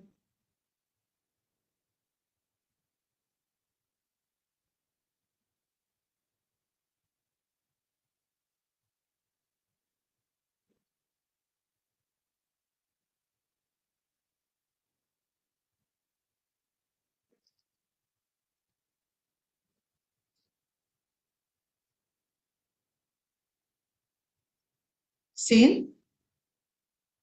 The same slide we are able to see now. Immunized till 5 years of age. Oh, just a second. Is it? Stop sharing.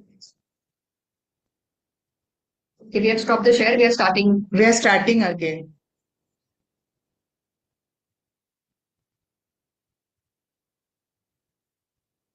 Is it visible now, ma'am? Yes, it is visible. So on general examination, the child's height was 122 centimeter, which was less than third centile as per her age, and weight was 18.5, which was again less than third centile as per her age. The BMI was 12.5, which was undernourished, and the sexual maturity rate was grade 1. The child was afebrile with a pulse rate of 100 per minute, respiratory rate was 22, and BP was 94 to 76, which was between 5th to 50th centile as per her age. There was a BCG marks was present. The child was pale on examination with no cyanosis, clubbing, or icterus. There wasn't any lymphadenopathy or stigmata of TB without any signs of vitamin deficiency. On systemic examination, per examination, the child's abdomen was soft, non-tender, liver spleen was not palpable, and no free fluid. Other examinations was within normal limits. On the child came us on 14 Feb with some previous private investigations in which the hemoglobin was 9.4. The MCV, MCH, and MCHC indicated mild hypochromic picture, and the counts were 72,000 with normal differential counts, and platelet was 3 lakhs. Creatinine was 0.4. The investigations done on 6th February was also of the same, the reports were of the same value. However, on admission to us, the child had hemoglobin of 8 with again counts of 3,000 with normal differential counts, and platelet was 6. The reports all were normal except for the ESR, which was 25. And albumin was of value of 2.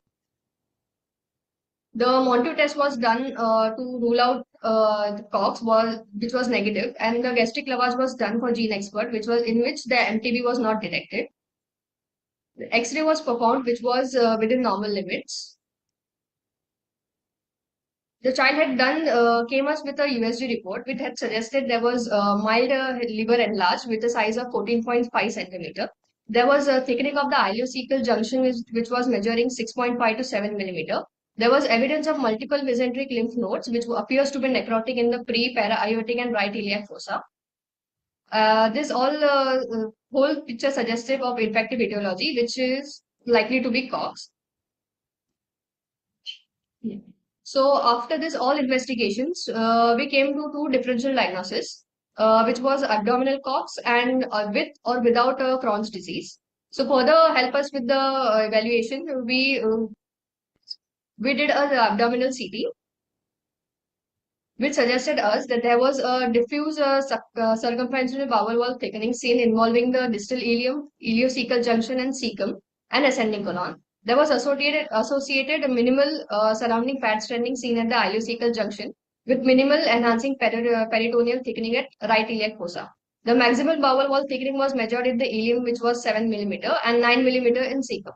There was no associated luminal compromise. There was smooth transit of oral contrast, which rule out stricture. There was was normal in caliber. However, there were multiple lymph nodes, which was with areas of conglomeration, which was there with central necrosis was present. So this whole impression was with the features suggested of infective bowel etiology with necrotic abdominal lymphadenopathy. So to further help us with the evaluation, we did a Carl protecting test, in which the Carl protecting value came out to be 5,920, which was extremely high as compared to the values which is according to the lab given here. So now what next?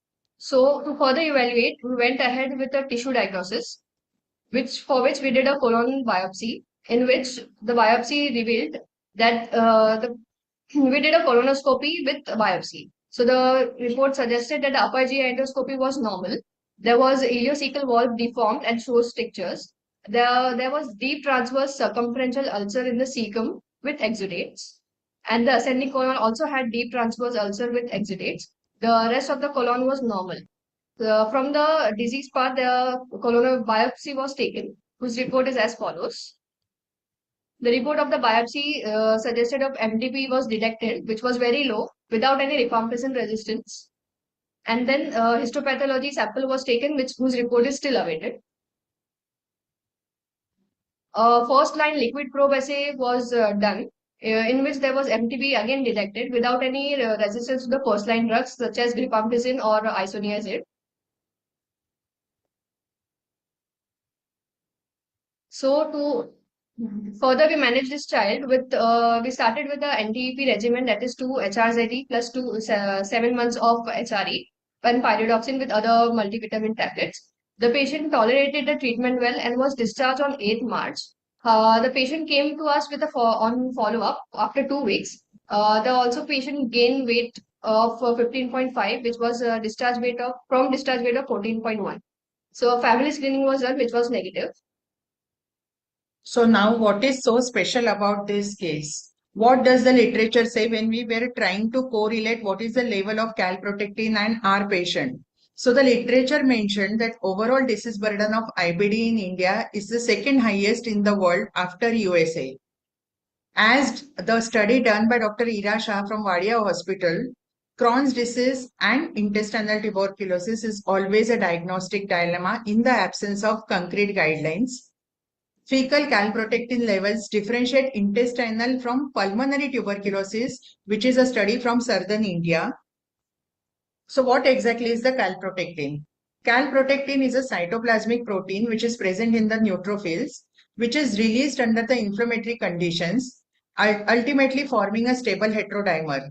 This heterodimer is in the context of upstream of tumor necrosis factor alpha playing a very important role, activating the other immune-mediated cells and giving inflammatory response, as a result of which we get fecal calprotectin positive. It is a surrogate marker of inflammation in the gastrointestinal tract. Certain facts which need to be mentioned are, even though caseation and demonstration of AB is a diagnostic hallmark feature of intestinal COGS, however, it is found only in 18 to 33% of the patients on histopath. As we already know, in any extrapulmonary causes of tuberculosis, we have to find out if there is any active pulmonary focus, which will help us to differentiate GI TB cases from Crohn's disease or IBD.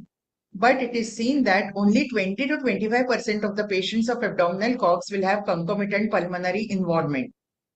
Other clinical feature which helps to differentiate GI TB from Crohn's disease is the involvement of peritoneum, as a result of which ascites could be a concomitant finding in GI TB.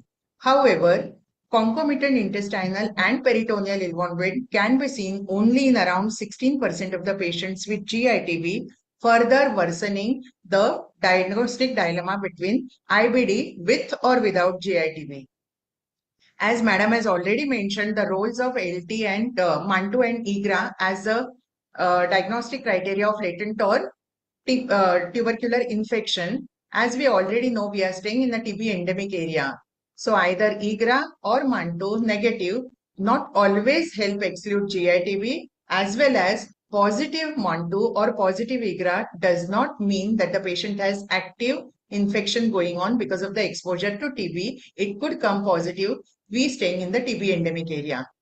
Also, there are certain diagnostic antibodies which have been correlated, antimicrobial antibodies like SSEA or ASCA, anti-Saccharomyces cerevisiae antibody or anti-glycan antibodies, so many other ones with Crohn's disease. However, the literature in India do not suggest any value of ASCA testing for discriminating GI TB or Crohn's disease along with these kinds of studies. So where are we? What does this mean? As we have been continuously studying the differential features between tuberculosis and Crohn's disease, tuberculosis being an infective etiology, it will have all signs of fevers and other constitutional symptoms in terms of weight loss, cough, and depending on which organ is involved. Crohn's being an immunological disease will have no specific constitutional features or fever. The duration of tuberculosis will be classically less than 12 months as against that of Crohn's with more than 12 months with intermittent remission of the symptoms. As we characteristically know, tuberculosis is a disease of IC junction involving ileum, ileocecal valve, right colon, as against the entire GI tract, terminal ileum and ileocecum along with rectum, which is very classical in case of Crohn's disease, as it is proven on biopsy of our patient as well.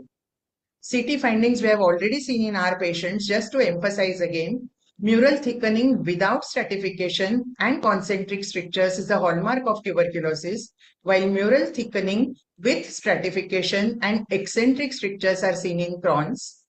Fibrofatty proliferation along with vascular involvement, as a result of which a mesentery will be hyperemic, is seen in Crohn's disease as against that in tuberculosis. As classically mentioned in RCT findings, there will be hypodense lymph nodes with peripheral enhancement suggestive of central caseation along with peritoneal involvement if present, suggestive of ascites in case of tuberculosis, unlike in case of Crohn's.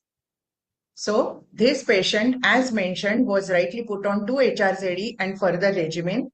These are the, on the eve of World Tuberculosis Day, this is just to mention a slide to revise the duration of ATT in different organs. So ultimately in our patient, what we did was, the patient was treated as a case of intestinal COGS. The child was initiated due to tissue diagnosis, which was possible only on colonoscopy, even in the presence of chronicity, growth failure, as well as very high level of fecal calprotectin, especially in a country like ours with high prevalence of tuberculosis. What do we learn from this case? The case highlights the role of tissue diagnosis, as our experts and NTEP program has always been saying. Serology again can be misleading depending on the extent of inflammatory process going on inside the intestine, irrespective of the etiology. This is because in spite of so much extensive research, there are no consensus guidelines about the calprotectin. Different studies have been mentioning different values of calprotectin to differentiate between the GI-TB and Crohn's disease. Highest value till now in literature we have encountered is 800 to 1000, and our patient has more than 5000. This is what is the take-home message. I think we will proceed with the second case and then we will go on to the questions if possible on the first case. Is that okay, ma'am?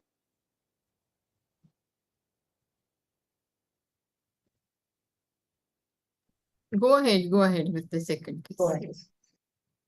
So now let us discuss with the second case.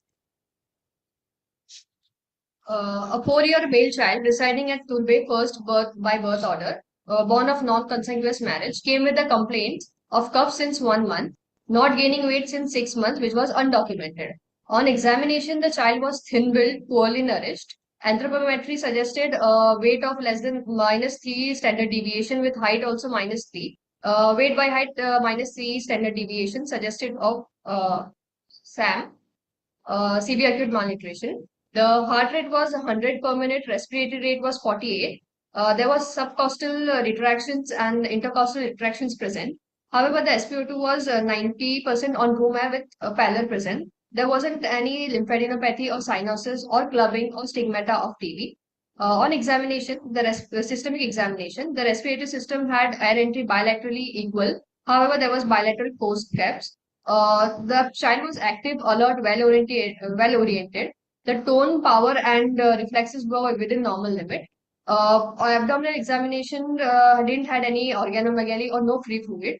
CVS was normal limit, was within normal limits. On investigation, the child hemoglobin was 6.9. The MCV was 72, MCH was 20, and MCHC was 22. However, the counts of this child was 20, with differential counts were within normal ranges, and platelet was 4. The CRP was negative and ESR was 15. LFT and RFT both were within the normal range except for the albumin, which was 2. Chest X-ray was done, which showed a few nodular opacities were seen in the bilateral upper and mid zones. Multiple thick cavitatory lesions were seen in the bilateral mid lower zones. Few ring opacities and tram-type appearances were seen in the bilateral lower zones. HRCT was performed to further evaluate the case, in which there was multiple peribronchial nodules were seen with 3 in blood appearance, with bilateral upper and right middle lobe. There were multiple thick walled cavitatory lesions were noted in both the lung field. Fibrobronchiectic changes were seen in both the lung fields.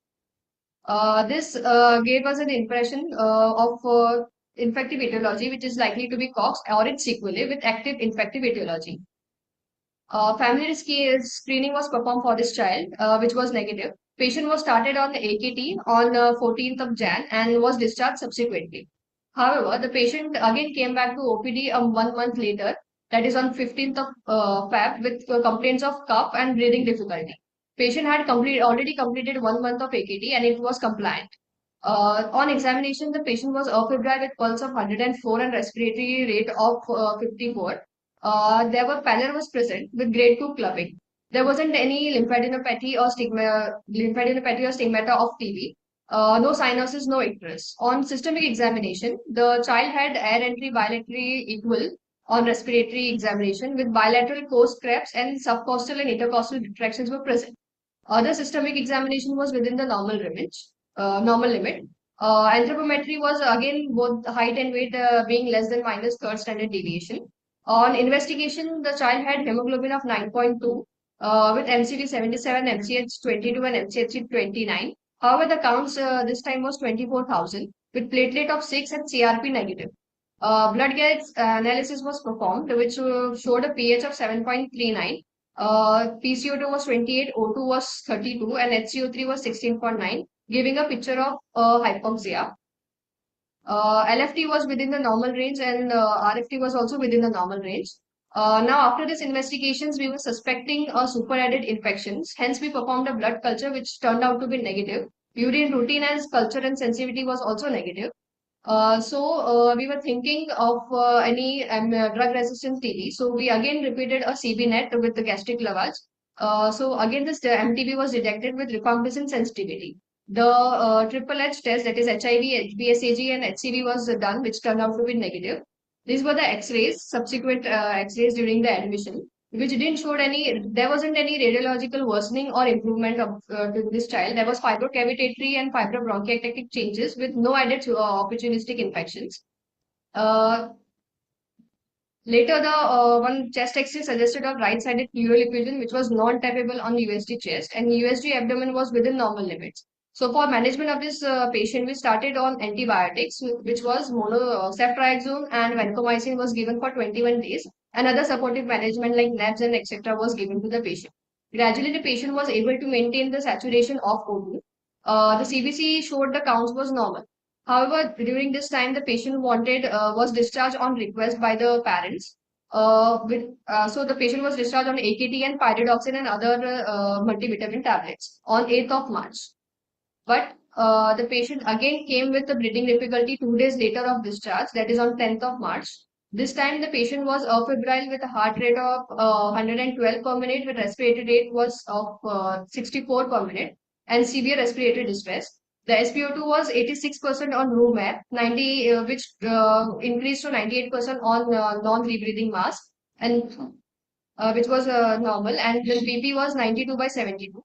On investigation, the CBC here showed the hemoglobin of 9.6 with normal parameters of MCV, MCH, and MCHC. The blood gas analysis was again performed, which shows severe hypoxia to the patient.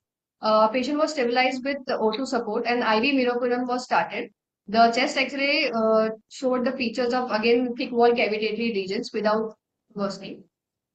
On serial, the patient was managed. Serial chest X-ray was taken. On 20th March, the chest X-ray showed there was right-sided moderate pneumothorax was seen with no identifiable air fluid level with collapsed right lung seen displays medially. The fibrocalcific changes in bilateral lungs. Right moderate pneumothorax with the blunting of right CEP angle. There was mild mediastinal shift to the left. So for this, the patient was managed like ICD was inserted. Post ICD, the chest X-ray showed that this is the post ICD chest X-ray in which there is ICD noted in C2. There was restoration of the right lung aeration. Right costoprenic angle is blunted. Fibrocavitatory and fibrobronchiectatic changes, which was seen in the previous X-rays, was again there present.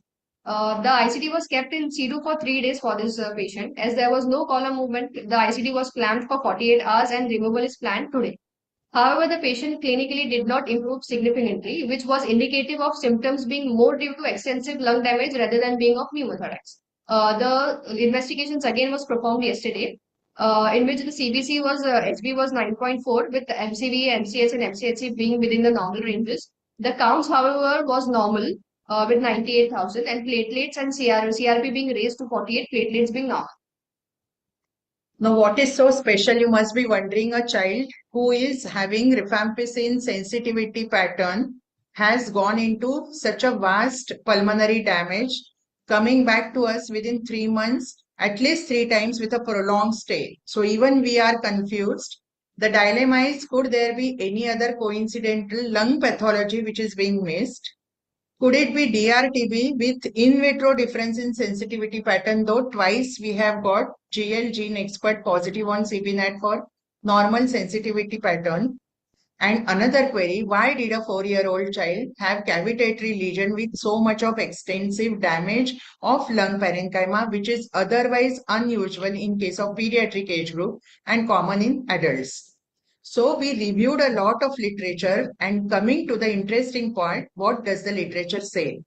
There is a possible role of immune pathways that may drive the immunopathogenesis of tuberculosis associated COPD-like pattern and their implication in the management of tuberculosis associated COPD. There are several predictors of COPD severity among tuberculosis patients which have been reported, and these are smear positive cases, extensive pulmonary involvement before anti-tubercular treatment, reduced radiographic improvement post-treatment, delay in initiating tuberculosis treatment. Our child was smear positive. As we already saw in the month of Jan, even before when the patient was diagnosed to have COX and when it went on ATT, the child already had significant pulmonary involvement. The radiological improvement was not seen even in our patient, which ultimately says that probably there was a delay in diagnosing and initiating tuberculosis treatment. Till date, literature describing the immunological relationship between tuberculosis and COPD is limited. However, recent evidence suggests that tuberculosis orchestrates chronic lung inflammation and tissue necrosis with resultant airway fibrosis and remodeling observed in COPD patients. What exactly does this mean? As mentioned in this case, in this slide, immune-mediated mechanism of TB-associated COPDs in which alveolar macrophages are engulfing MTB bacteria in the alveolar space. Infected alveolar macrophages migrate from the alveolar space into the interstitium in interleukin-1 dependent manner. MTB bacteria replicate within the alveolar macrophages. MTB-induced infected macrophages, they apoptosis and express the host lytic proteins in a dependent manner. Now, newly recruited alveolar macrophages, they engulf the infected cell debris, lung infiltrating neutrophils, which move there by chemotaxis towards the growing granuloma, engulfing dying infected cells, and they try to kill the bacteria with release of lytic enzymes. As a result of which, the MTB specific T cells, they arrive at the granuloma and produce interferon gamma, which madam had already seen, which we are detecting in the blood as a marker of latent TB or TB infection, to enhance the microbicidal effect of alveolar macrophages. However, activated T cells are not allowed to enter, and they are walled off from accessing the inner core of the granuloma, and their effect is dampened by TGF-beta. Now these alveolar macrophages necrosis, this leads to granuloma rupture as seen in point number 9, and then the release of MTB bacilli into the extracellular space. Subsequent induction of lytic proteins cause granuloma cavitation and release of MTB into the airways. In the post-TB stage, following treatment, extensive lung fibrosis occurs, emphysema occurs, as a result of which a lung compliance is reduced, and this is exhibited or manifested as reduced lung function with increased work of breathing. Extensive fibrosis and calcification further reduce lung compliance and worsen COPD. Periodic repeated insults which keep on occurring with bacterial, viral, and fungal infections and air pollution smoking, this keep on triggering periodic COPD exacerbations after this.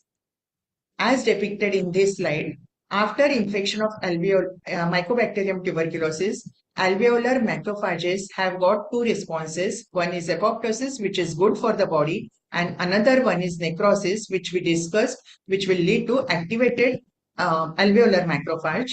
The two important mediators which play a very crucial role and probably will be responsible for detecting this severity and further prediction of COPDs are MM2, which are nothing but matrix metalloproteinase type of enzymes, which are very important in modulating inflammation, tissue damage, destruction, and ultimately leading to cavitation. After the necrosis, whatever granuloma was formed after MTB dissemination as seen in the previous slide has got two pathways. One is transmissive, as a result of which it leads to CAMs or cell adhesion molecules and neutrophils to come into picture, which are responsible for releasing tumor necrosis factor alpha, which is predominantly constituted with active TB with cavitation. If the granuloma formation goes on onto the fibrotic pathway, then T helper cells and T regulatory cells come in picture with TGF beta mediated collagen deposition, and these patients will classically land up with fibrosis for post-treatment lung disease in case of tuberculosis. Now, what is important is, even though it is said that post-TB lung impairment, as seen in the previous slides, this part is already there even before the patient has clinical symptoms of pulmonary coughs. So it is very crucial that we need to be very suspicious in diagnosis of tuberculosis. As we already know, any disease, any infectious disease is a interplay of three factors: the host, environment, and pathogen. Host factors in case being delayed TB diagnosis, genetic polymorphism, and non-adherence to the medications. Environment being exposure to the pollutants or tobacco, smoking, silica dust. Important in pathogen being antimicrobial sensitivity or susceptibility pattern, and MTB virulence. What exactly this MTB virulence mean? Until recently, the role of bacterial genetics in MTB clinical outcome was only associated with host and environmental factors. However, with the advent of whole genome sequencing, 7 human adapted lineages are reported, and they are associated with different virulence and transmissibility. What does that mean? The modern MTB lineages, namely 2, 3, and 4, have been reported to be more virulent and more transmissible than the ancient lineage of 1, 5, 6, 7. The high transmission MTB strains, classically known as MTB-HT, these are related to these modern MTB lineages, and they are known to be associated with necrotic caseating lung granulomas with a great potential to go into a cavitatory lesion, as against the olden ancient lineages 1, 5, 6, 7, which would be lesser virulent and lesser transmissible. What does that mean? The distinct pulmonary pathologies which we discussed before are related to the different MTB genotypes, and this could have implications on how the patient will have the residual damage in spite of being treated with good compliance and good sensitive ATT. Of course, wherever there is this type of immunopathogenesis available, there are different ways of treatment, classically known as HDT or host-directed therapy on horizon. As seen in this slide, innate immune sensing, which we have already discussed as per the activation of alveolar macrophages, acute inflammation, and then orchestration of chronic inflammation and tissue damage occurring into airway remodeling. Nutshell, airway macrophages are very crucial in orchestrating the lung damage as a bystander effect in MTB infection. Forget whether it is resistant or sensitive pattern of Mycobacterium tuberculosis. As the slide rightly says that even though it is mentioned as PTLD, या post-tubercular lung damage, these two phases are already occurring in a child during active phase of infection. Insults most likely occur during acute phase and they become sustained in the chronic phase, as is evidenced by increased uptake or intensity of fluorodeoxyglucose, which could be a further step on PET scan taken among the TB patients. In such a setting, this dysregulated healing, which is occurring, results in extensive fibrosis and airway remodeling. The distorted lung anatomy and abnormal airway mechanics consequently are definite to happen. And given the heterogeneity of all the immune cells infiltrating the airways during the acute and chronic inflammation in MTB infection, immunopathology is multifactorial. Probably all these factors were extensively working in our patient. That is why probably the patient has been proceeding so fast according to his lung parenchymal environment.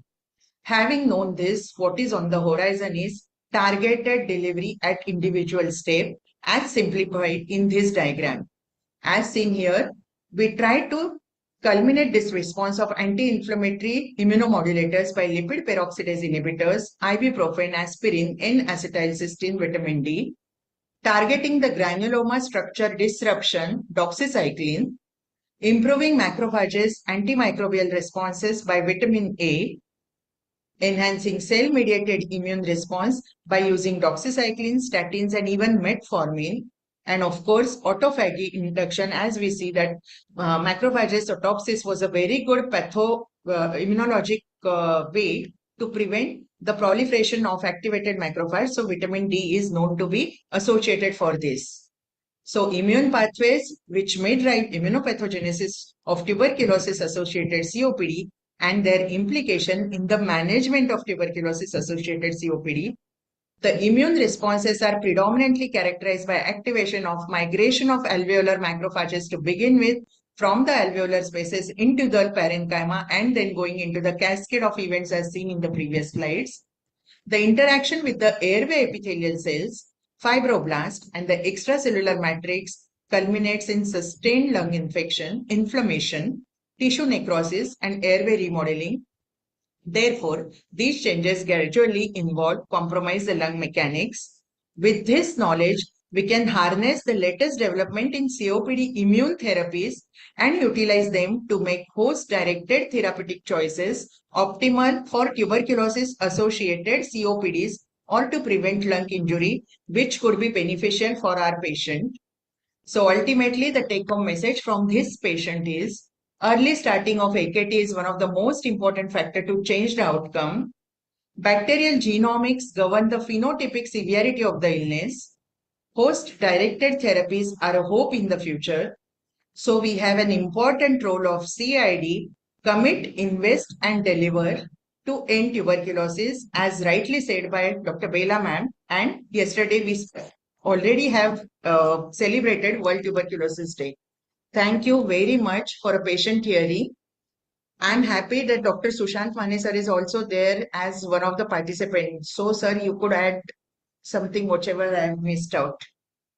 Thank you. Thank you so much, Madhvi madam. And I really appreciate the importance and the newer treatment which we have been like host directed, individualized treatment are in the horizon now. Dr. Sushant sir, can you comment on this case? Dr. Bela madam is there?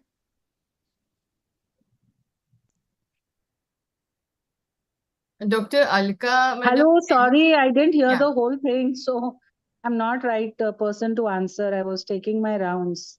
What was your question, Dr. Jayashree? It was like regarding the case, and they have that individualized treatment for each patient, a new treatment in the horizon of TB or any other disease. No, no, I didn't hear it. Not aware. Dr. Alka, can you please comment on this case? Thank you so much. Thank you, Dr. Madhvi and Dr. Umama for such a wonderful job. I'm sure all IAP members, for them, for Umama, it is her first presentation, so we must clap for her because it's really, she's our first JR1. She's just in her infancy of pediatrics. And Dr. Madhvi has done such an extensive literature research.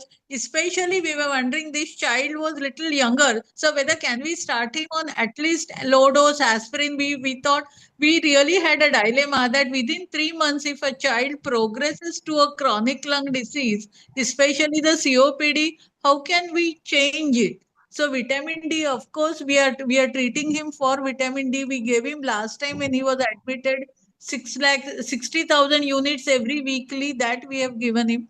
But whether can we give him aspirin, low dose aspirin, or doxycycline, that is something which we need to. But I must thank Madhvi for such an extensive research, because I was always thinking, since it's GL is persistently positive, I was thinking whether to start with a MDR TB. But we can't start it since it's a whole thing. It's so protocol driven that we can't start because he is RIFA sensitive. The report, unless Dr. Sushant or Dr. Bela says we can't start on MDR TB, that's the problem. So we went to the alternatives. How can we change, or how? So we have to wait for 2 months till he completes the intensive phase regimen. So this is how this child landed up with a diagnostic dilemma, and we are trying to build up on his nutrition. And if he's in a condition to be sent, I think we'll send him to Dr. Bela or Dr. Sushan to see whether can we start him a doxycycline at a younger age, or aspirin as an immunomodulator along with a standard AKT, some such things. So that is something which we thought. I thought it is worth presenting because we've seen successes. But despite of starting AKT after within 8 days of diagnosis, if we are landing and a compliant mother, we had no answer. She's every time we ask her, she says, no, I'm giving him regularly. So first thing we said is, are you compliant? So we had each one of us, we took her म्हणजे असं की तिला असं पिंजऱ्यात उभं करून आरोपीच्या पिंजऱ्यात असल्यासारखी तिची झडती घेतली. But she is compliant and a good mother. So this is something which is the host response, which is responsible. Maybe as what Madhvi has written is with the non-conventional tuberculous bacilli, or apart from those highly virulent bacilli, maybe it is atypical mycobacterium or some such thing. We really have to. They are non-responding. So this is something which I have to, and came with a positive lung damage. So this is the message. Anybody else wants to say anything? And about the Crohn's disease, such a 5,600 of calprotectin people have really not seen. Up to 2,000 they have seen. Yesterday also in ICMR, one of the ICMR tuberculosis presentation, the maximum calprotectin reported was 2,000. But so this such a 6,000, we were sure shot it will turn out to be Crohn's. We still have a dilemma whether underlying Crohn's along with the tuberculosis, because Crohn's and Cox, they do coexist. So it's over a period of time, we have to really observe this child and to say that it is not Crohn's and it is only Cox. Okay. So these are two interesting cases which we really thought maybe. Thank you so much, Dr. Alka, Dr. Madhvi, and Dr. Umama, for your like the dilemma of this case will unfold as the time goes on, and I hope in the next month CME you can tell us about the final diagnosis and how the child is doing it now. We move on to our next speaker. Madam, thank you. Thank you very much for giving us the opportunity. And we are anytime available for IIP Palghar to discuss all the interesting cases. And thank you, Alka Madam, for mentoring us. Thank you so much. And let me tell you, we must appreciate our professor and head, Dr. Subhash Poekar, who's at present contesting for the IMA election, and our Dean Sir, Dr. Belekar, who when we told them that we are getting associated with IIP Palghar Pediatrics because our students and we get a chance to project our interesting cases, they were very happy and they really accepted our proposal in a minute. So I thank all my seniors for that. Thank you so you much. and all Thank the you. best for his future endeavors. May he win the election. We move on to our next speaker, and we now know that obesity is the main cause of many diseases. It may cause sleep apnea, it may cause low immunity, and the child or anybody is at risk for having tuberculosis or autoimmune diseases and many other diseases, non-communicable diseases also. So, Dr. Yuga, I request you to introduce our next speaker, Dr. Rajesh Joshi, sir. Dr. So, Yuga? next we have Dr. Rajesh Joshi, sir. He's the professor and head of unit, Department of Pediatrics. He's also the professor and division of pediatric endocrinology, BJ Wadia Hospital for Children. He's the PG guide for DCH and MD Pediatrics teacher for fellowship course in pediatric endocrinology for Wadia Hospital for Children. He's also the in charge of CDIC, that is Changing Diabetes in Children program at Wadia Hospital. So we welcome you for today's session on pediatric obesity. You can begin your session. Thank you very much. And I thank Dr. Jayashree Deshpande and Team IIP, Palgar, for inviting me to talk on pediatric obesity. Are my slides visible? Yes, sir, they are visible. You can okay. speak and start the presentation. Yeah. So, obesity, as you all know, you are seeing more and more cases in your office practice, especially after COVID. And it is projected that by 2030, 1 in 10 of all obese children globally will be from India. And the meta-analysis shows that the pooled prevalence of childhood obesity is at 8.4%.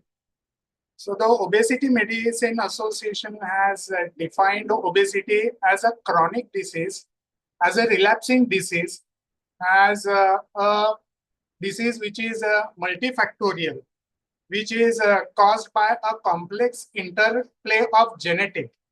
Now, there are many genes which are implicated in obesity, and one of them is a FTO gene, or fat mass and obesity gene, yeah, which makes an individual susceptible in the presence of environment, a bad lifestyle, especially early in the life, and it's a neurobehavioral disease where there is an increase in the body fat, which promotes adipose tissue dysfunction and abnormal fat mass physical forces, and which results in adverse metabolic and psychosocial health consequences. So it is caused by a long-term positive energy balance where the energy intake is more than the energy expenditure. And it is said that if an individual takes 100 kilocalories per day, yeah, without the energy expenditure, then he'll gain 10 pounds. And how does this excess and energy intake flow? So it first comes to the subcutaneous tissue, and then to the visceral adipose tissue, and then it finally gets deposited in the liver, heart, and pancreas, yeah, which causes metabolic problems in the child. So the best way to know how obese the child is a simple body mass index calculation, and which is done by a formula which is weight in kilos divided by height in meters square, and it correlates with total body fat. And it is a simple way in your office to calculate whether the child is overweight or obese. But this has got certain limitations. As you can see in the diagram over here, that there are two individuals with the same height and with the body mass index. But one of the individual is muscular and the other one has got excessive fat. So body mass index does not take into account what is the body composition, how much body fat, how much lean muscle, lean tissue is there, how much muscle and bone is there. There is also an ethnic difference in the proportion of body fat in the same BMI, and there is a lower reliability in the pubertal age group. and in short children, there may be overestimation of the BMI, and in tall and less muscular, there will be a underestimation. So the specificity of body mass index is good, but the sensitivity, yeah, is not that good. How do we define obesity? So less than 2 years of age, we use a weight for height, which is more than 97.7 centile.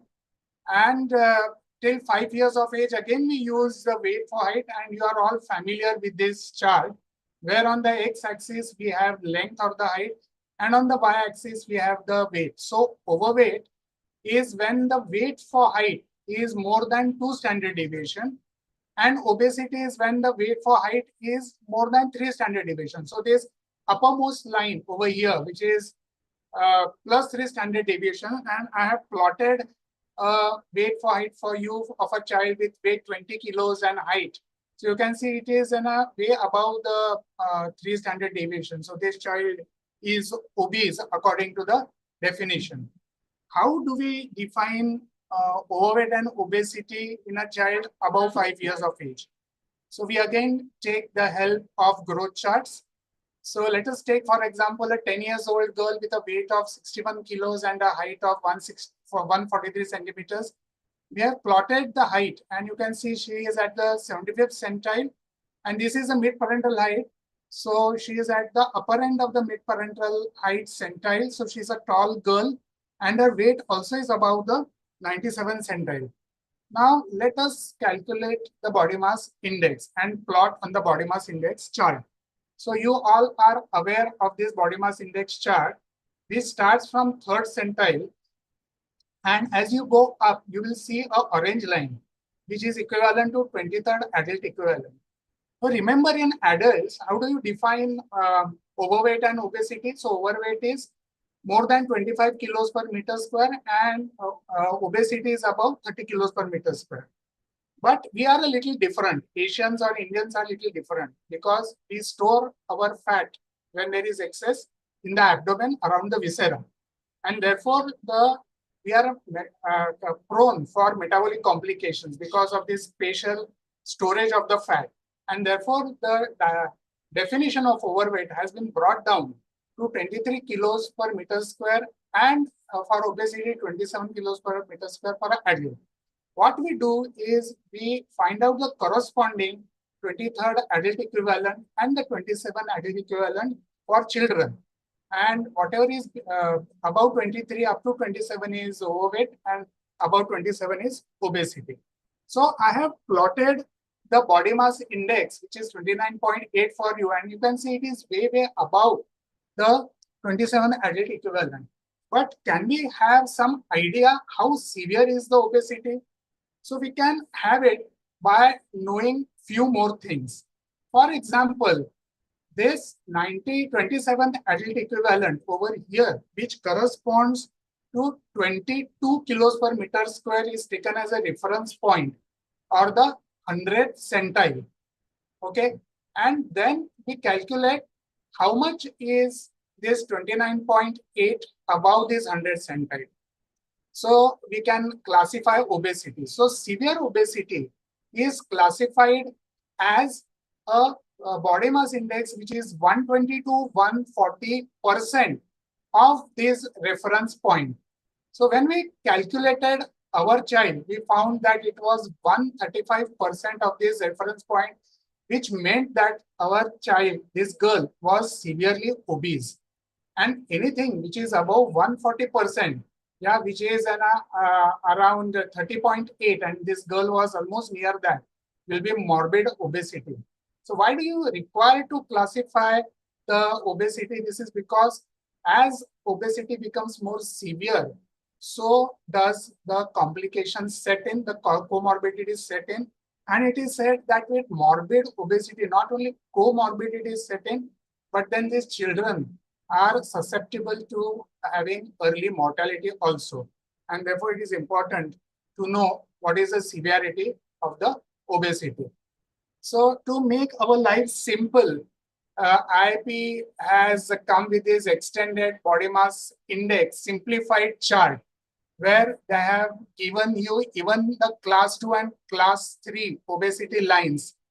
And if we plot our child, we can see that our child is above class 2, which is severe obesity, and is just approaching the morbid obesity. We also have these charts from which we can know whether the child is having what grade of obesity.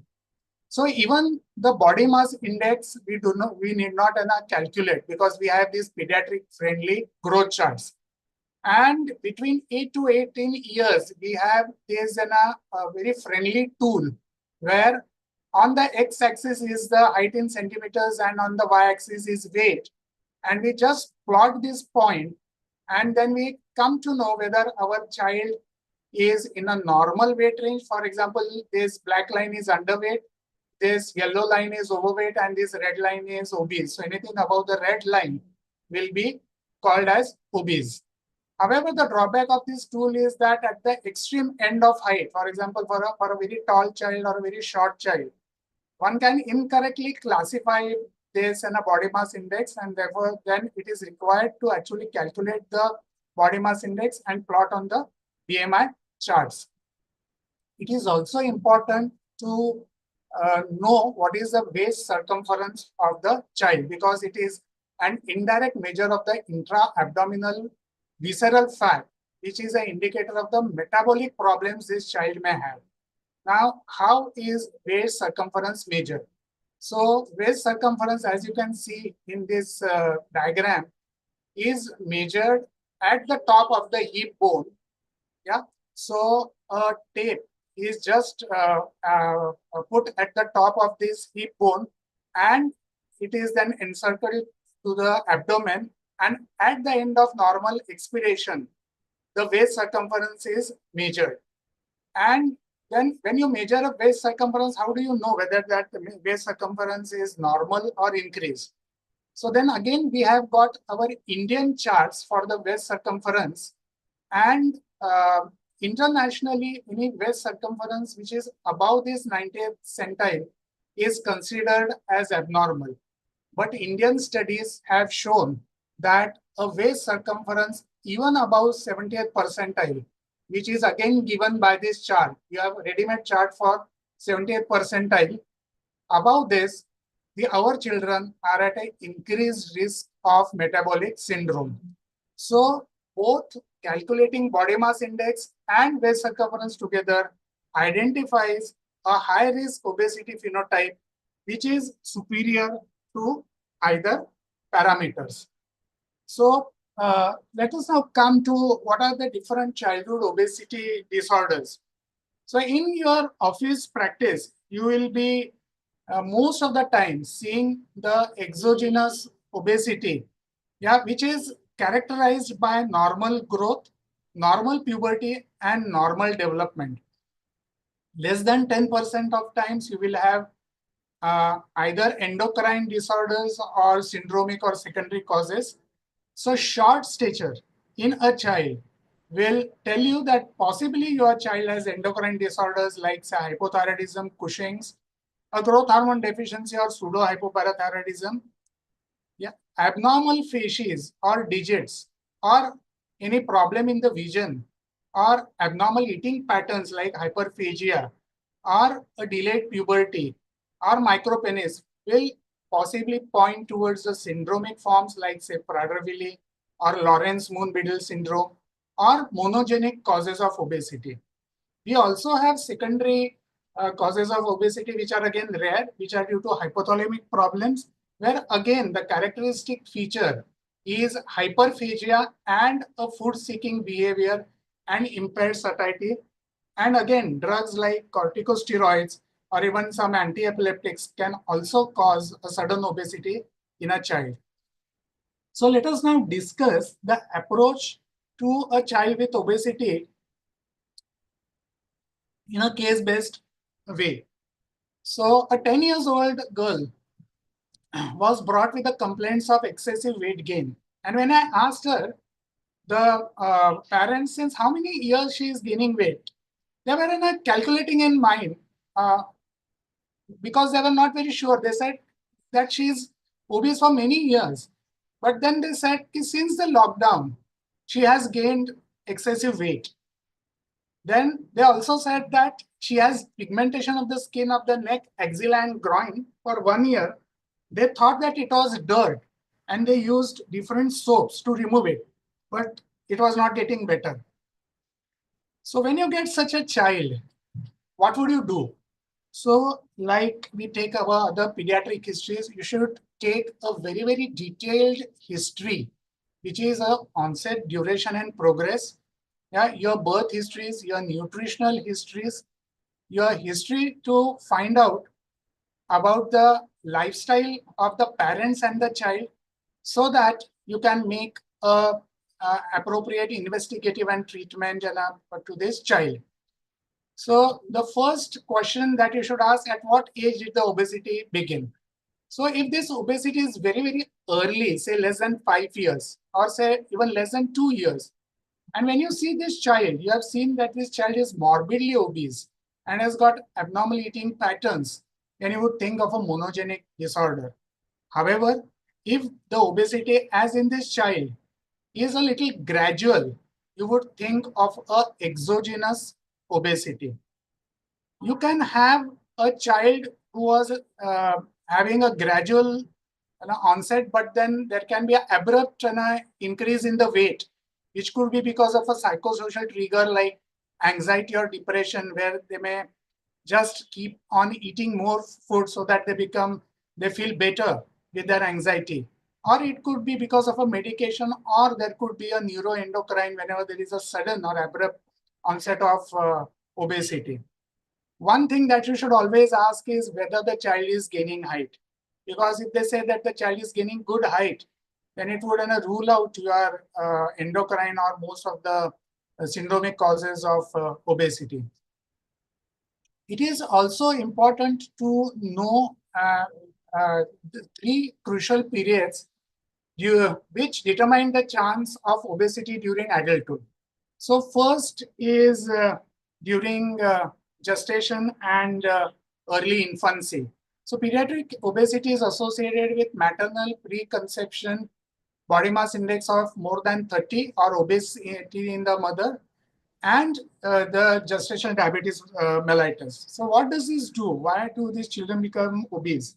This is because there is a metabolic programming which occurs because of these nutritional influences, which has a permanent effect on an individual's predisposition to the obesity because of epigenetic changes. The second is the adiposity rebound. Here I have shown you a typical body mass index from 2 years till 20 years of age. You can see that from 2 years, this body mass index curve goes down, and at around 5.5 years of age, this curve again goes up. So where it goes down and again goes up, this is called as a adiposity rebound. If a child has a very early adiposity rebound, less than say 5 to 5.5 years, then these children can track this obesity into adulthood, and they can have adult onset obesity. And a severe obesity in adolescence can also track into adulthood. Then you should ask about the birth weight. A child who is SGA or a LGA, which means a full-term child with a birth weight less than 2.5 kilos or more than 4 kilos, again, they are predisposed to have obesity in later life. Very important to ask about obesity in parents and first-degree relatives, because then there are more chances, meaning 30% chance if one parent is obese and 90% chance if both are obese, then these children have a high chance of becoming obese. And this is also one of the reasons that this obesity may continue into adulthood, because these children are living in a obesogenic environment. Now, when you take a history, try to find out potential areas of intervention by identifying multi-level influences and contributors to obesity. For example, the dietary history. So ask whether this child was breastfed, till what age this child was breastfed, when was the formula feeding, if at all it was started, was it started very early? Is a child receiving a diet rich in carbohydrate, fat, salt, and energy-dense food? And is there increased consumption of junks? Now, this junks mnemonic means J for junk foods, then U for ultra-processed foods which contain fat, sugar, and salt, then nutritional inappropriate food, and also caffeinated drinks, or colored or carbonated foods and beverages, and sugar-sweetened food and beverages. Ask how much portions is this child eating? Is he snacking throughout the day? And what type of snacks is eating? Our in India, parents usually give biscuits or packaged food which are full of calories to children to eat. What is the school environment? Does he take money to the school to eat in the canteen? What type of food he eats in the canteen? Or does he take a tiffin from the home? And what is there in this tiffin? Is there a fast food proximity also? It is seen that individuals who stay near fast food like McDonald's or tacos, or they have a high chance of being obese. Do the parents frequently dine out? And is the child skipping meals? Is he skipping the breakfast? And what is the parenting feeding style? Is it a authoritarian style where the parents, they want the child to finish everything that is there in the plate, irrespective of whether the child is hungry or not? And such type of a parenting style leads to obesity. So ideally, the authoritative style should be there, which is very responsive and warm, where there should be certain rules of what the child should eat. Yeah. And the parent should respond to the child's cue of hunger and satiety, and they should stop if the child is not hungry. And by this method, the child is able to self-regulate his food intake. Other thing that you should ask is about the physical activity.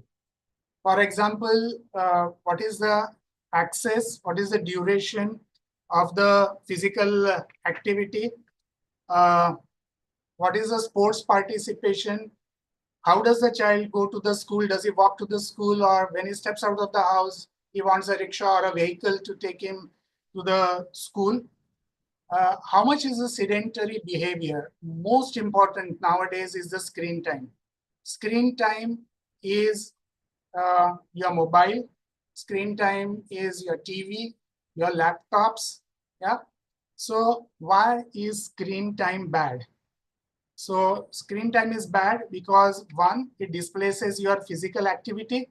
It leads to sedentary behavior. It depresses the metabolic rate also.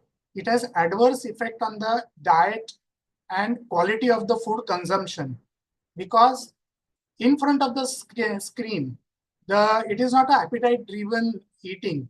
It leads to overeating. It leads to consumption of high-calorie foods also. And I also think that sometimes food commercials also may stimulate a child to eat unhealthy food.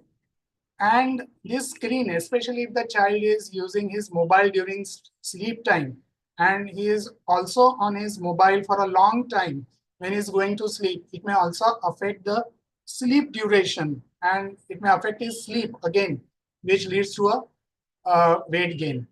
Ask for a medical history of weight-promoting medications, especially antipsychotics, certain anti-epileptics and corticosteroids, and ask how much is the child sleeping at night. So this is what is recommended. The sleep in a child 6 to 12 years of age, at least 9 hours.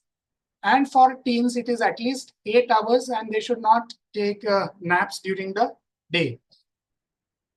Ask for history of comorbidity in the patient. Ask for history of polyuria, polydipsia, or nocturia, which would tell you possibly the child has dysglycemia because of diabetes. Ask for vaginal discharge and itching, which would tell about intertrigo, especially where the thighs rub. Ask for history of headache and blurred vision, which was tell about benign intracranial hypertension. Ask about snoring, disturbed sleep, tiredness. We have already had a lecture on obstructive sleep apnea, where it was clearly told about these symptoms. Asked for history of an abdominal pain and indigestion or a pain in the right upper quadrant, which would tell about metabolic dysfunction associated fatty liver disease, which was initially called as a NASH, yeah, or about it would give a clue to GERD or gallstones. Ask about musculoskeletal symptoms also, like pain in knee or hip, would tell you about slip capital femoral epiphysis. Or if there is a leg bowing, it would tell you about a Blount's disease. Or if there is a leg pain with muscle ache, it would tell you about vitamin D deficiency, which is very common in obese children. Yeah? Many of the children do not, with obesity, they do not have a physical activity. They are just sitting on the screen. And therefore, they get tired very easily when the parents tell to move or do a physical activity. So there is a form of exercise intolerance because of decreased fitness, which is called as deconditioning. And when a girl is in puberty, and especially if she's menstruating, ask about the pattern of menses, because there could be a risk of PCOS or polycystic ovarian syndrome. Yeah, ask about history of nodulocytic acne or history of excessive hair growth, which would again point towards PCOS. It is very important to ask the psychosocial history, because a child who is obese, he may be teased for his appearance. Yeah, there can be isolation from peers, there can be bullying, there can be a school absenteeism because of all this. The child can have purging, or he can have eating disorders, and he can have anxiety and depression. And this anxiety and depression may be because of obesity, and anxiety and depression also leads to a food binging. So there's a very beautiful sentence which I read when I was reading about obesity, that food is the most abused anxiety drug and exercise is the most underutilized antidepressant drug. So there's asking about psychosocial history also is very important. So coming back to our patient, she was 61 kilos and she also had a waist circumference above 90th centile. So her body mass index also showed severe obesity. Now this is the growth chart which I have plotted for you. And before this child was referred to me, the physician had done thyroid function tests and had done cortisol levels and had done serum insulin. So do you think that this child has got an endocrine cause of obesity, seeing this growth chart?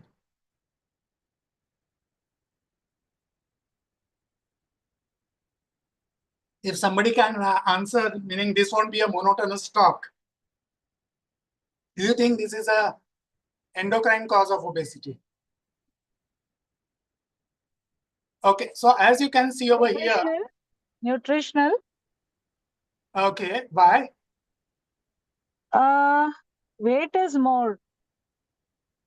Okay, So, but I would see here the height also. As you can see over here, this child's height now was at 75th centile, and fortunately for me, I could get the previous height point also. And you can see the height velocity is good. So whenever you see a trajectory of a good height velocity, it rules out an endocrine cause. But what you should also note over here is you can see that the weight was at 50th centile, then it went up to the 90th centile, then it went above 97th centile. So important thing over here is whenever as a physician, pediatrician, you are seeing the body mass index which is tracking up, yeah, and it is starting to cross the percentile line, yeah, you should immediately discuss with the families and you should tell them the measures, yeah, to prevent this. So prevention of childhood obesity is important before the child reaches that overweight or obese mark. And how are you going to do it is by telling them about the optimal infant feeding practices, like exclusively breastfeeding till 6 months of age, continue till 2 years, avoid early formula feed, and transition to a balanced homemade complementary food. yeah, at or about 6 months, do not use sugar sweetened beverages or packaged foods, yeah, for these complementary foods. Yeah, do not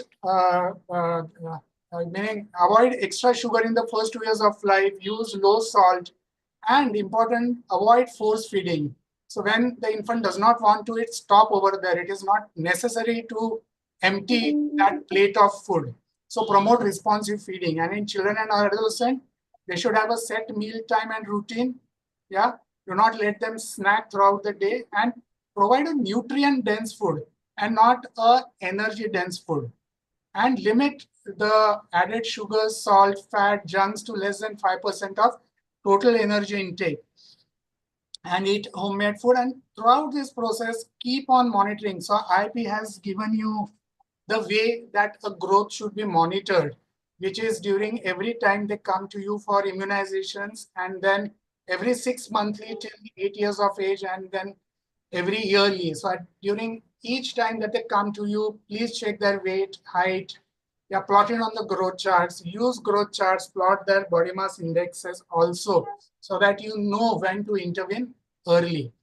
So the next step is to do a detailed top to toe examination. Yeah. So when you do a top to toe examination, you have already known what is the anthropometry of the child, and the height is good and the height velocity is good. But if you get a child whom on the anthropometry you know that the child is short, yeah, you would immediately think of ruling out endocrine problems if the child is short and even the height velocity is also poor. And then you would do a proper examination to look for any clues to the endocrine problems. For example, if you get a clue like a child has got sallow complexion, there is a little puffy face, the child is pale and has got a dry skin, what is this clue pointing towards?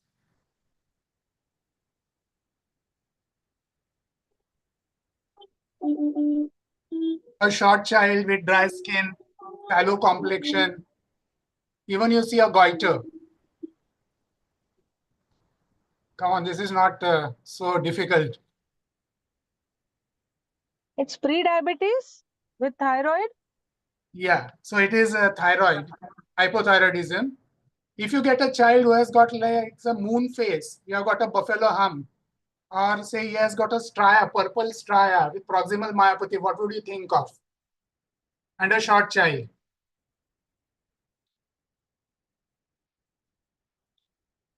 Cushingoid. Yes, very good. So Cushing's. So it is important to see all these features in light of the anthropometry. Check the blood pressure, yeah, and check at what centile it is. There are apps now which are available. You can download on your mobile phone, which is called as a PITZ app, which makes very easy for you to see what centile of blood pressure is there. Yeah, because you may have hypertension in a child who is obese. And what sign do you see over here in this girl? Acanthosis nigricans. Yeah, so you can see acanthosis nigricans, which is a black velvety skin, yeah, which she is having on the axilla, on the neck, which the parents are trying to wash and remove, thinking it is dirt, but it is not dirt. It is a sign of insulin resistance. Yeah, and you can see even skin tags again, which is because of hyperinsulinism. Yeah. Then going down, also check whether this girl is into puberty. Yeah. Then also see for liver enlargement, which this girl had 3 centimeters below the right costal margin. What would it indicate a liver enlargement? Fatty liver, non-alcoholic fatty liver. Yeah, fatty liver. Fatty liver. Okay. So fatty liver, see for tenderness of the leg, foot, of the knee. Yeah. See how the child is walking, what is the gait. Yeah. To see whether it will give you a clue towards Blount's disease or SCFE. So when the parents come, they have certain concerns, which you also as pediatricians must have answered them when a child with puberty comes. The very first thing in a boy is a small looking penis. So what do you think this as? The parents saying it is a very small looking penis. Do you think it is small looking? It's a buried penis. Okay. So it is a buried penis. Yeah. And how do you know it is buried penis? Is you just give a small traction or press on the suprapubic area. You stretch the penis and then you see how big it is. Yeah. So any penile size which is more or equal to 4 centimeters above 5 years of age is a normal size penis. And you can see that it is of a good girth also. So this is not a micro penis. Okay. So I see many obesity patients and the parents coming saying that his penis or genitals are not looking appropriate. And the first thing that comes to my mind, oh, this is possibly a buried penis. But just do not say buried penis. Please look at the genitals, because there were 2 to 3 instances where I thought possibly I'm dealing with a buried penis. Yeah. But when I saw the child, the penile length was 2.5 centimeters. Yeah. And here comes the, which was small, and here comes the importance of doing a top-to-toe examination. So there were certain histories which the parent had not volunteered to me. When I saw the hands of the child, I saw that there was polydactyly. So what do you think this child had? And when I asked the parent about that, they said, oh yeah, he's having since a birth. Yeah. And a doctor said it is of no consequence. So a micropenis with polydactyly, what will you think of? There is one more history which you should ask, which the parent has not told me. I'll give you a clue. I asked whether this boy can see at night properly. And the father said, no, he is not able to see at night properly. There's night blindness. So a micropenis with polydactyly with a night blindness would give you a clue towards a syndromic child, which is beta not lipoproteinemia, is it? Sorry? I don't know, fatty. No, it's a syndrome. Yeah. The night blindness is because of retinitis pigmentosa. Pigmentosa. Right. So polydactyly with obesity, micropenis is Lawrence-Moon-Biddle syndrome. So these are rare diseases, but we as a specialist, we do see them quite frequently. Yeah. When they are referred to us. Then there was another boy who had come at say 4.5 years of age for a small penis. And when I looked at the testes, I saw that the left testis was in the inguinal region. And the parents did not know till then that it was in the inguinal region. And this child had a delayed milestones, and he had a food foraging behavior. And he had a dysmorphic face. What do you think this child had? He had almond-shaped eyes. He had cupid bow of the upper lip. And he had small tapering. Prader-Willi. Very good. Prader-Willi syndrome. Yeah. So do a proper examination of the genitals and do a proper top-to-toe examination so that you get a clue to what this diagnosis may be. Now, parents also come with, especially boys, yeah, are brought that his breasts are enlarged. Yeah, you may get a breast like this or like this. Okay, or a girl who is obese at 7 years of age, apart from obesity, the mother may say, doctor, my daughter's chest, I think, is enlarging. You think she's going into puberty early. So what do you think? This is a boy with such type of breast. What do you think this is? Grade 4 gynecomastia. Okay, so this is gynecomastia in a boy. What about a girl, 7 years, whose mother comes saying that her breast also is enlarging? Normal puberty enlargement. Okay, so please examine the breast before you comment on anything, because there are chances that this breast enlargement could be because of fat. So how do you do that? You tell the child to put his hands behind the head. You make the child sleep and then palpate with your hand and see whether behind the areola you can get a fibrous tissue. When you get a fibrous tissue, this is a glandular tissue, and in a boy it would mean gynecomastia. Yeah, but remember that with obesity you can even get fat which is palpable in the breast, which would mean that there can be lipomastia with gynecomastia. So it is important to palpate the breasts to know whether this is just fat or you are getting a glandular tissue or gynecomastia. In a girl, remember, a girl can get early puberty with obesity. And again, you have to palpate the breast to know whether there is just a gland or there is a fibrous tissue over there. The next thing they may come to you is with bowing of the legs like this. Yeah, where you have to think whether this is a rickets or it is a Blount's disease. What is a Blount's disease? It is a loss of height of the medial epiphysis. So you have to do an X-ray, as you can see over here. So this is called as a tibia vara, and it is because of an excessive abnormal weight bearing caused because of an inhibited growth of the medial tibial growth plate. Now this is another complaint which they come for, abdominal striae. They can say कि उसके पेट पे कितने लाइनें दिख रही है. Yeah, so you have to differentiate this from striae of Cushing's. Yeah, you can get a obesity-induced also stretch marks, which is just because of a separation of the skin. So these stretch marks because of obesity are usually flesh-colored. They are very thin, less than say 1 centimeters.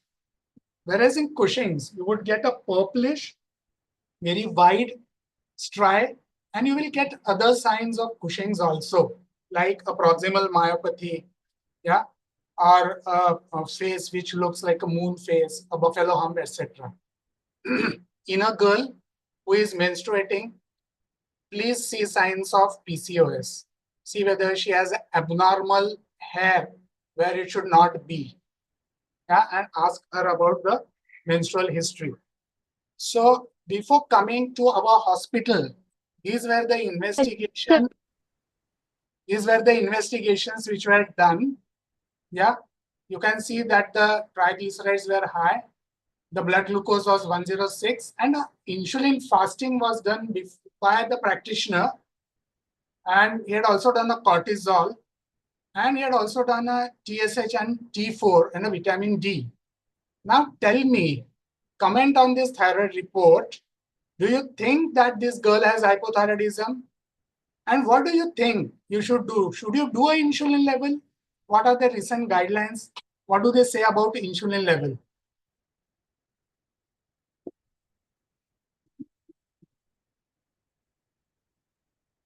Yes, please. Please shoot out what you say. It will make this discussion interesting.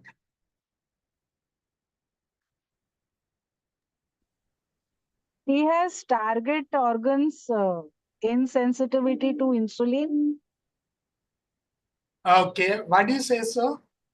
Receptor insensitivity.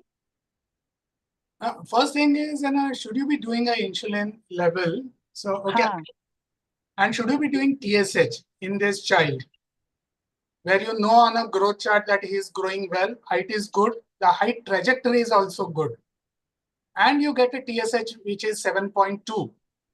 So something about up to 10, I think we can take normal up to 10 if it is fine. I don't know. Okay. Yeah. So fasting insulin shows a considerable overlap. Yeah. The assays are not very reliable and accurate. They are not reproducible and standardized. There is no definite cutoff point of normal and abnormal insulin. So you may get a similar insulin level in a very obese child, yeah, with a normal glucose, and another child who is similarly obese but has got a high glucose. Yeah. So insulin levels usually do not help except when you get a type 2 diabetes and when you get a high insulin where you can say that this child has type 2 diabetes and not type 1 diabetes. Otherwise, the insulin levels do not help. What helps is doing a blood glucose level. What about the high TSH? So remember that this high TSH or hypothyroidism is not causing obesity. It is the other way around. The obesity is causing this high TSH. And how does it do it? So when you have a high fat mass, the fat produces leptin. yeah, which stimulates your thyroid releasing hormone to release TSH. And this causes a high TSH. And this high TSH, if you have noticed this TFTs, the T3 was also on a higher side. So this also causes a little high T3. So this abnormal thyroid function is because of the effect of obesity, and it is not because of hypothyroidism. So important to note that obesity has so many comorbidities, which we have already discussed, which are cardiovascular, dermatological, which are endocrine, yeah, which are gastrointestinal, that is fatty liver disease, which you must assess in your examination, neurological, which is idiopathic intracranial hypertension, yeah, or your nutritional. Two nutritional problems they usually get is vitamin D deficiency or iron deficiency, orthopedic, psychosocial, pulmonary, and kidneys. So your examination and investigation must assess it. How will you investigate a child with obesity? What are the guidelines? So any obese child about 10 years, irrespective of the risk factors, and who is between 2 years, and if there are risk factors like positive family history of obesity, dyslipidemia, a premature coronary artery disease, diabetes or hypertension, or with a waist circumference above 70th percentile, evaluate for all these problems which I have listed over here. Yeah, so sugar, fasting and 2 hours after in a glucose, which is a OGTT, HbA1c, a fasting lipid profile, and a SGOT or SGPT. Remember, diabetes is a fasting glucose above 126 or 2 hours more than 200. This is the most common dyslipidemia that you get in a obese child, which is a high triglyceride and a low HDL. Remember, abnormal SGPT in a child is more than 25. Normally, your labs give a normal level up to 40. But in a child, any SGPT above 25, a boy, and 22 about a girl is a level of concern. And when it goes above 60 to 80, it is of a pathological level. No, that's I'm feeling guilty now. So, I don't stay very far from here. I told you I have to be like, yeah, what is metabolic syndrome in a children and adolescents? So metabolic syndrome is only defined in adolescent above 10 years of age. Yeah, and the criteria is first the waist circumference, which is above 90th centile, and there should be 2 of these abnormalities, which is a high triglyceride, low HDL, or there is a hypertension, or there is a glucose which is above 100. Yeah, and it is important to know whether these components are present, because this puts this child at risk for atherosclerosis and as an adult for cardiovascular disease. Now, coming to important thing, what is the treatment options for this child? So remember, treat obesity as a chronic disease. So when you treat obesity as a chronic disease, it requires a long-term care strategies and ongoing monitoring. So opt for an approach which is called as an intensive health behavior and lifestyle treatment. So it is seen in studies that you have to have now ideally 52 hours of contact regularly with the patient and the parents over a time of 3 to 12 months, which is a face-to-face contact. Yeah, where you tell about the lifestyle, which is energy expenditure of physical activity should be more than energy consumption, which is caloric intake. And use a patient-centered counseling style, which is called as motivational interviewing. So what is motivational interviewing? So it identifies and reinforces a patient's own motivation for change. What we usually do when we see children in our clinic is, आपके patient को obesity है, इसके risk ये है, investigation में ये मिला है, आप डाइट पे चले जाओ और रोज 1 घंटा एक्सरसाइज करो, रनिंग करो, ये करो, वो करो. Yeah. So when we tell that, that is we prescribe. Yeah. You know that obesity and a management, there is a high attrition rate. Whatever we tell, when the patient comes, you may find that the weight is increasing. So the way that we tell the patient also is important. So what is motivational interviewing is, first is engage the patient, get to know the patient. Yeah, establish a collaborative role, understand what the patient issue is. Yeah, so focus on identifying appropriate problem, and there should be a desire to change the behavior from the patient. The patient should identify what change in behavior he should do. So simplest way to do is monitor the target behavior. Tell them to have a food log. Yeah, tell them to have an activity log. How does food log help? It gives you an idea of what he is eating at home. In what environment is he eating? Yeah, tell the parents to write everything. When he is eating, yeah, is there a screen in front of him? Is he eating when he is bored? Is he hungry when he is eating? Yeah, so this helps us to know what is the evaluation of the stimulus control. Yeah, so when it comes to you, you have to remove all this unhealthy behavior. So this is evoking a behavior change. Yeah, for example, in an activity log, if you find that there is a television in the bedroom and he is having a mobile phone during night. Yeah, so this is the behavior which you need to tell them that they have to avoid. Remember, whatever goals you tell should be realistic and maintainable goals.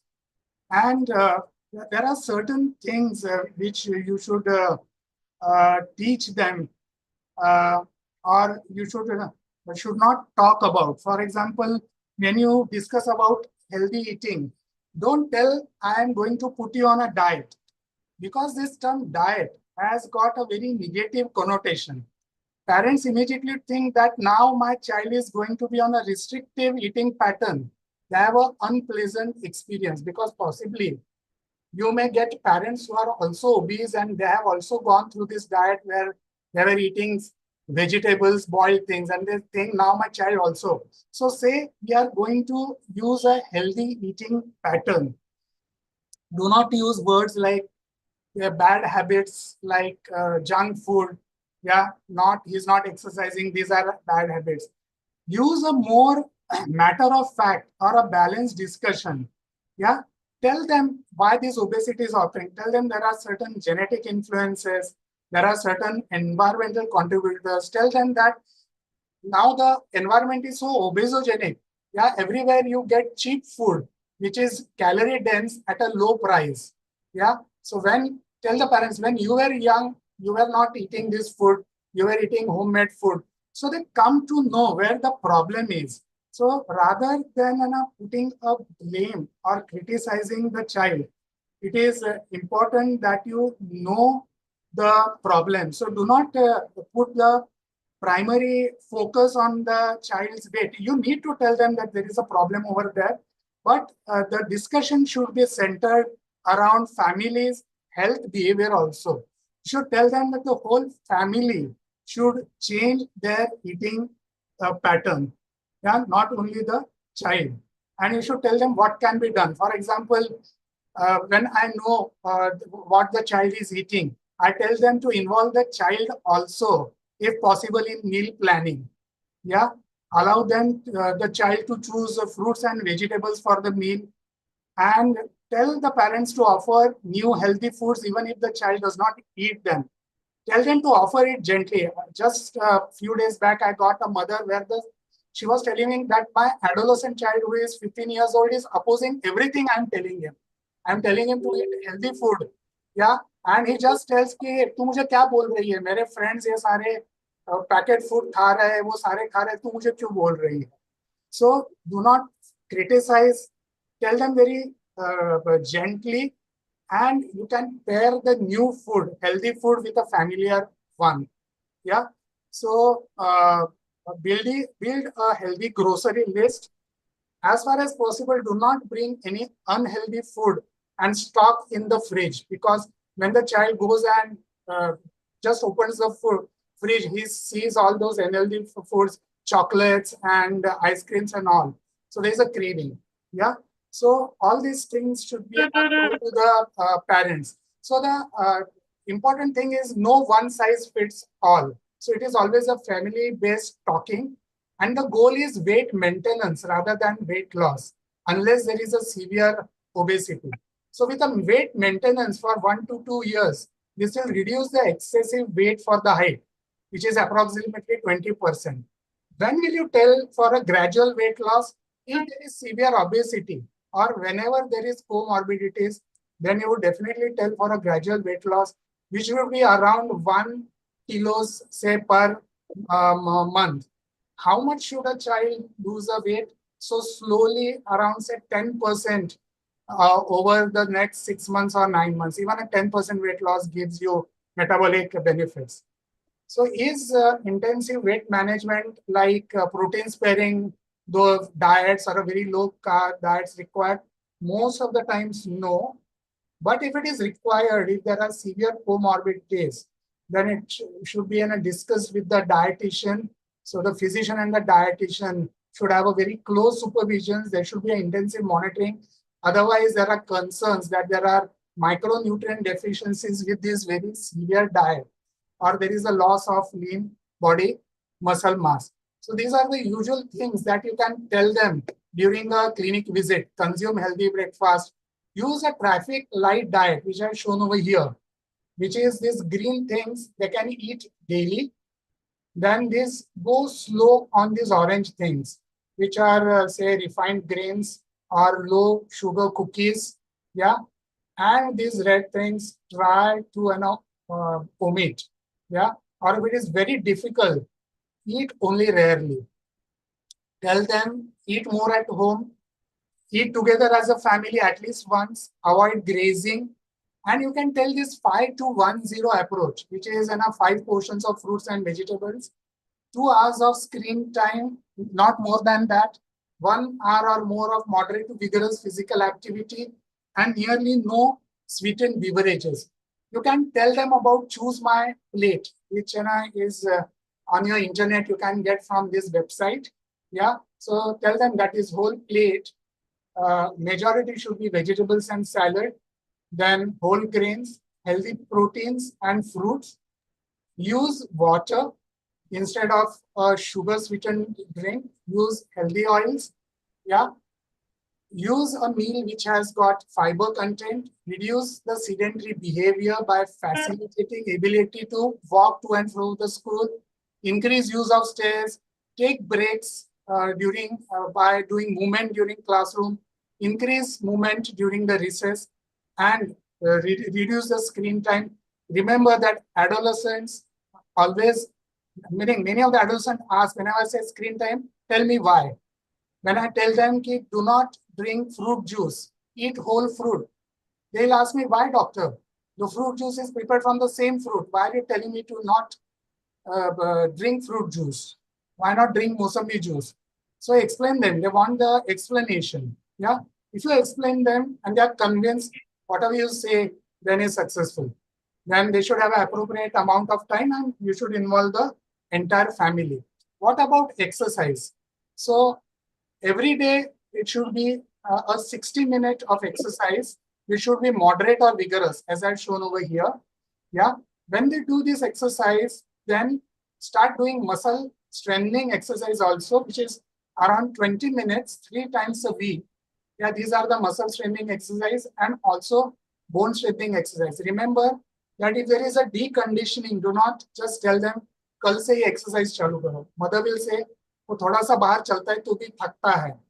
Yeah, so give them the options. Do it, say 15 minutes. Whenever he gets, say, breathless or tired, stop it.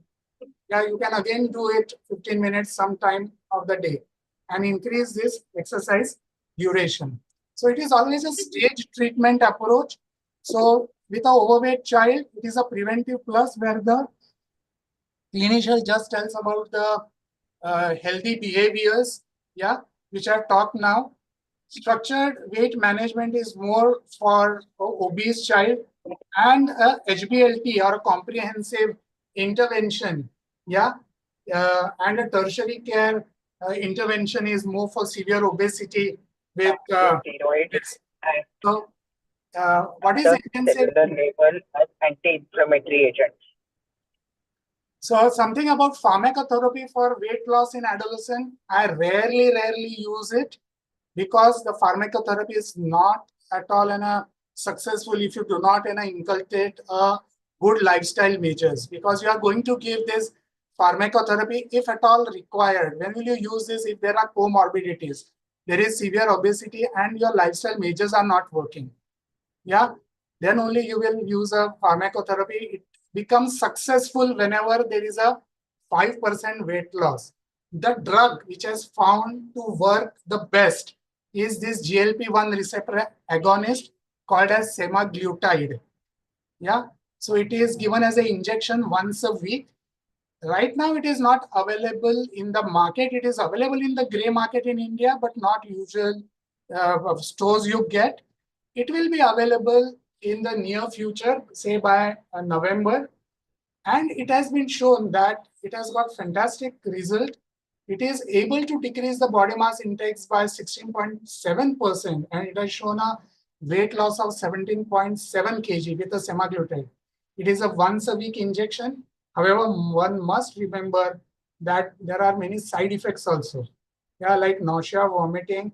There is a chance of pancreatitis if there is a child is at a high risk of pancreatitis. So this must be told to the parents. What is available now is another GLP receptor agonist, which is liraglutide, but the weight loss is modest, up to 4.5 kilos. We also have this phentermine topiramate combination also, which has got a body mass index loss of around 10%. Yeah, but these drugs also have got a side effect. So the parents must be told, if you are going to use these drugs, it will be only for a temporary time. And during this time, you must learn about a good lifestyle, which is a good healthy eating and also physical activity, because whenever we are going to stop, whenever there is a weight loss, and if you again go to the same lifestyle, the weight regain will be there. So we have got low efficacy drugs like orlistat, yeah, which just causes a mean BMI loss of up to 0.8 kilos per meter square. But it has got, because it is a lipase inhibitor of the gastric lipase inhibitor, steatorrhea, diarrhea is a problem. And I have seen patients after a few days stopping it, because when they go to school, this problem keep on recurring. Yeah, metformin not to be used to decrease obesity, but it is to be used if there are dysglycemia, which is when the patient has a high glucose or impaired glucose. Side effect of metformin is it has got a moderate weight losing effect also. There are newer drugs on the horizon which are being developed, like retraturide, which gives almost weight loss of 24%, like a bariatric surgery. But it has been studied in adults. Studies in children have not come. These are also GLP-1. In fact, it is a triple glucagon hormone receptor antagonist. These drugs, these are on the horizon. Studies are going on. They have got a very good weight loss effect. Something about bariatric surgery, when you are pushed against a wall, the child has got all types of comorbidities, and which is not able to lose weight. Yeah, he has got a class 2 obesity 3 by a lifestyle measure. Then this is a last resort. These are the two surgeries that you do, which is one is Roux-en-Y gastric bypass and a vertical sleeve gastrectomy. And after these surgeries, the weight loss is around 30 to 50%. Yeah, but one must remember there are short-term and long-term complications of this surgery, and there are certain contraindications. If there are this like psychiatric illness, yeah, substance abuse, you cannot do these surgeries. So this is a role of a pediatrician in obesity care: diagnosis, measure height, weight, plot the anthropometry, communicate the body mass index with the patient and family, assess, do a comprehensive history and do a good physical examination, do relevant tests, assess behavior and a readiness to change, treat obesity and comorbidities by using motivational interviewing, deliver a non-stigmatizing care, yeah, appropriately refer if there are any comorbidities, yeah, to the subspecialty.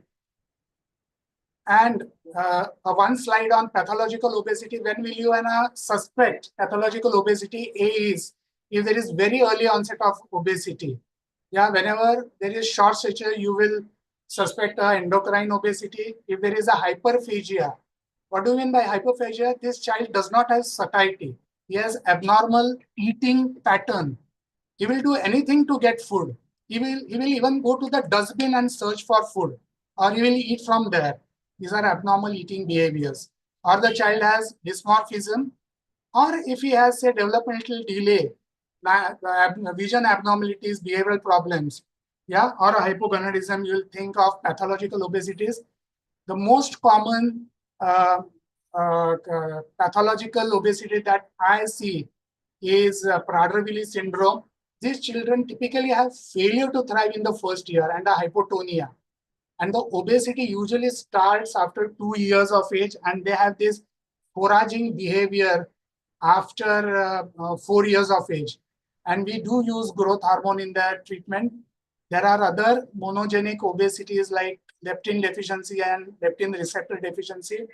We had recently conducted a study as a part of thesis for MD students and fellows to know what type of obesity we are seeing in the last 3 years at Vadia in our endocrine and general OPD. And we found that only 50% were the nutritional obesities. We saw a lot of Prader-Willi syndrome. Yeah. So around 34% were syndromic, 24% were endocrine. Hypothyroidism was the main endocrine problem. We even saw drug-induced, and we have seen monogenic obesities, leptin deficiency, POMC deficiency.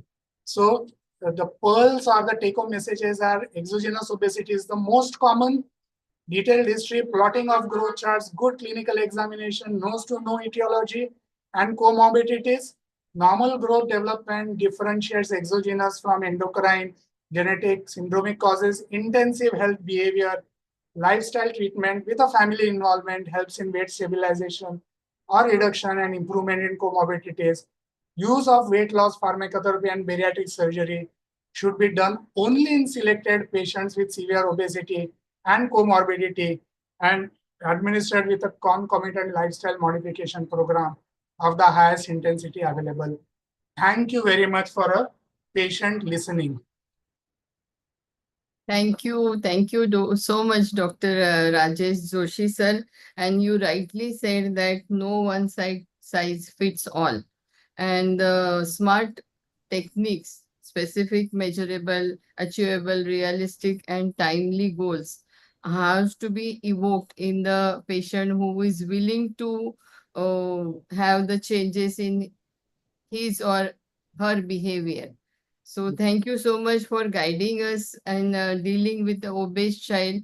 I think everybody who is there till the end, like there are 34 participants still listening to you, and that's your credit. Thank you so much, sir. Thank you very much. Thank you very much for inviting me. Thank you so much. Thank you, Dr. Alka Jadhav, madam. Dr. Bela Verma, madam, Dr. Indu Khosla, madam, and Dr. Madhvi Ingre, madam, for having such a fantastic session. Thank you, and do come again for the next CME, which will be in the last Wednesday of every month. Thank you. We will end this session. Dr. Alka and Dr. Bela Verma, madam, you want to have some comments on this session? No, it was excellent. All the talks were very good, very enlightening. Definitely. So thank you for inviting me. Thank Yeah. you. And no, I just had a thing, Dr. Rajesh Joshi, can you, you said we have to download the app. So which app did you say so that we'll help our students or residents to download the app? I just Can missed you? that. It's Yeah. choosmyplate.gov/ICMR NIN myplate. Yeah. You can write this in our chat box. Sir, can you write this in our chat Yes, box? yes, sir. Please, yes, madam, please, so that it will be very useful for our postgraduates who are not able to attend it, na?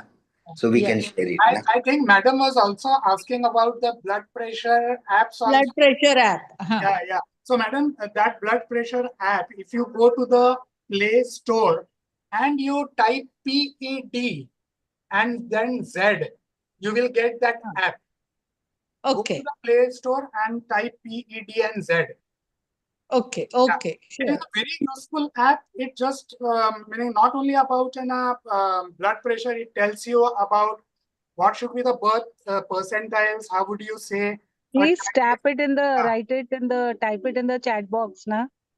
We are able to understand. Okay, I'll just do that. Bela madam, I'll take it from you, na, for my students. Yes, Okay, yes, sure. okay, thank you. So, sir is from Udaipur, Dr. Devendra Yes, Sari. namaskar. He is my Enjoy today. co-EB in Central Every IP. session. Yes. Yeah, very good academician, very interested. And he has joined today because I had posted the link everywhere. Yes, madam. Thank you so much.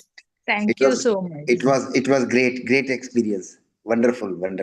Every speaker was par excellent. Thank you. Thank you.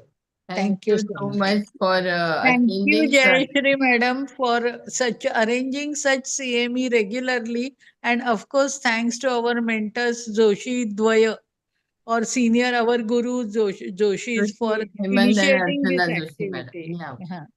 Yeah. Thank you so much. Thank you, sir. So, Madam, Dr. Rajesh Joshi also used to be our examiner. We used to call from Ahmedabad. No, that is different. Yeah. No, I've never gone to Ahmedabad. I've been an examiner in Maharashtra. Okay. So that is different. Okay, sorry. I was confused. But it was wonderful Dr. presentation. Rajesh, are you sending a personal message on WhatsApp for the two apps? So I'll forward it to sir also. I have now sent it on this in a group. PetZ. Madam, I can send you the photos of the apps and the. Sure, please. Yeah, we will send it to in the group. Share it in the group, and personally, I will send it to you also. Okay, thanks a lot. Thank you. Bye. Thank you. Bye. Thank you, ma'am. Thank you, sir. Pallavi, madam, we can